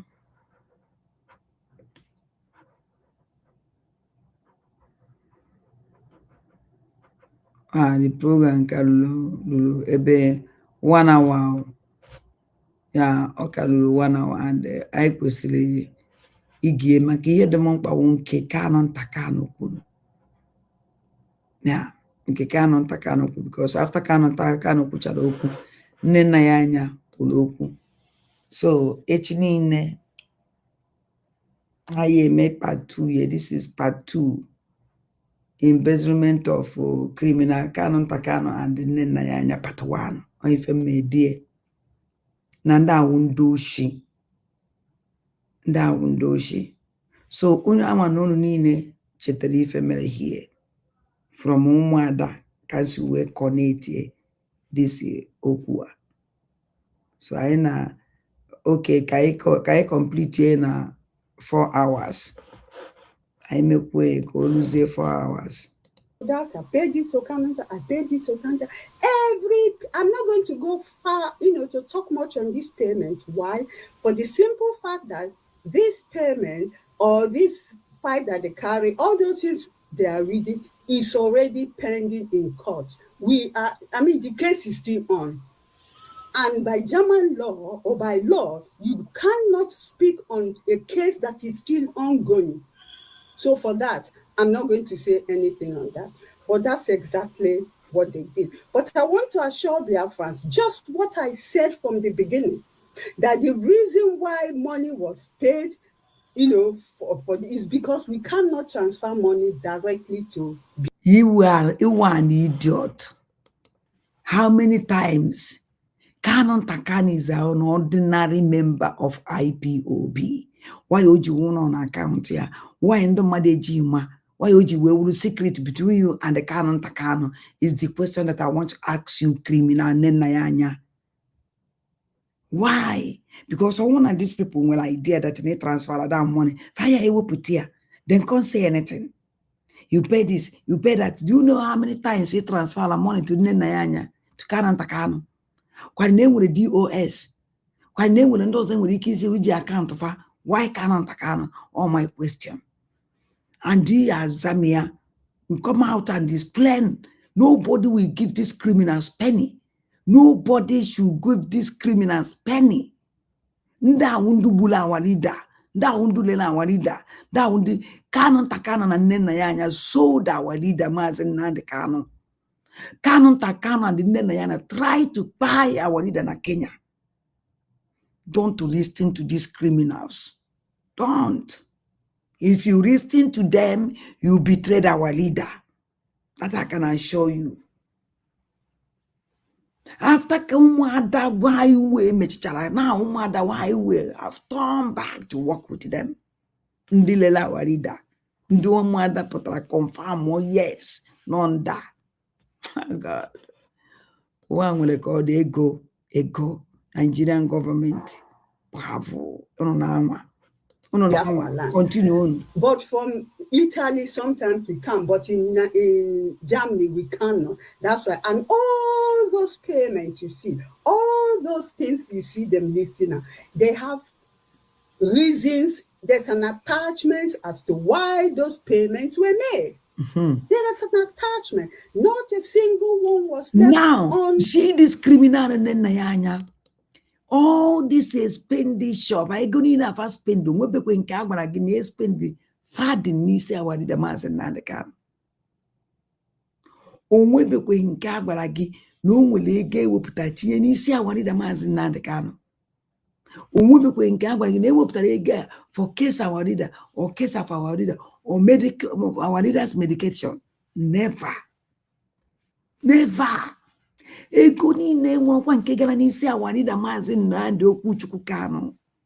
Ego niile ahụ Kanu Ntakanu na nne nna ya na nwada profit ndị na-ebezu the money. Because Oh, na wa gwara gị sị gị yes na ego a na Warida Maazị Nnamdi Kanu during time of his court eji money nke a wee mee nke a during time of and anọrọ that na isi ebe a Warida Maazị Nnamdi Kanu nọ wee buje court na ọ na-akọs a lot of money. Ana m eche ka nnu ebe nne na ya anya si mgbe Warida Maazị Nnamdi Kanu jere kọtụ nke izizi na ego anyị spendiri, mgbe Warida Maazị Nnamdi Kanu jere kọtụ nke bụ na ego anyị spendiri, mgbe Warida Maazị Nnamdi Kanu jere kọtụ nke na ego anyị spendiri. No, ihe niile eriri onwere nke a kpọrọ afọ Warida na ya ego niile dị bezel it na-akpọkwa gị ka ị bịa weta ego ọzọ na anyway. Attended to. All of them have evidence why they were paid, where the money was paid, and the Biafra land, all what was paid for our people, for burial. Sometimes because our leader has made it as a policy. When anybody, when we lost somebody, we help them for their burial. We also give the family some funds to help them start life. Sometimes again we pay school fees, this program medical. Some of them we go for operation and we have to pay for accident. And you people know that please, Biafrans, I want you guys to ebe etikọrọ ego anyị onwebekwa ebe nne nna ya kpara afa Warida, onwebekwa ebe nne nna ya anya kpara afa Warida Maazị Nnamdi Kanu needed the money more than any other time. O needed nke o eji na-egolo nche o ji asụ akwa, nne ọ na-eri, many things udo ọ na-ete. Warida Maazị Nnamdi Kanu needed ige na ego, medication ya, everything. This man need money. Nne nna ya never open mouth to say na enyela Warida Maazị Nnamdi Kanu set amount nke ọzọ. Never. Oh God. Take note. You see all these things head of finance is mentioning. Some of our people that and don't have came head of finance can return the her for head of sales can embezzle money. The line is open. If not, I am yes. I'm mad to go week. So may not blow one more. Mamuzo Puechi. Very early in the morning. If not, all the way I finish because my like unuti ono mboy I finish elene. Very important. Bon. Umunem. I am not going to be live. Griffin Virgin, don't maybe live no after after 7. Okay. And when me can ike when me can be I finish in when me can be after to my be life be 10 o'clock. I finish in so munem called Zen when be achidazo. I continue on part 2 because na kananta na-ekwube ha okwu unu echezọkwana the only key point nchọkwu jide hie okwu ụmụada, ajụjụ ụmụada jụrụ Chika Edozie m for ohuhu Warida Maazị Nnamdi Kanu huru na ndụ dị mele Warida Maazị Nnamdi Kanu huru. Ụmụada mention their names here. Ekere m ọnụ ụmụ Igbo m nze m ọdụ. Then I will come back.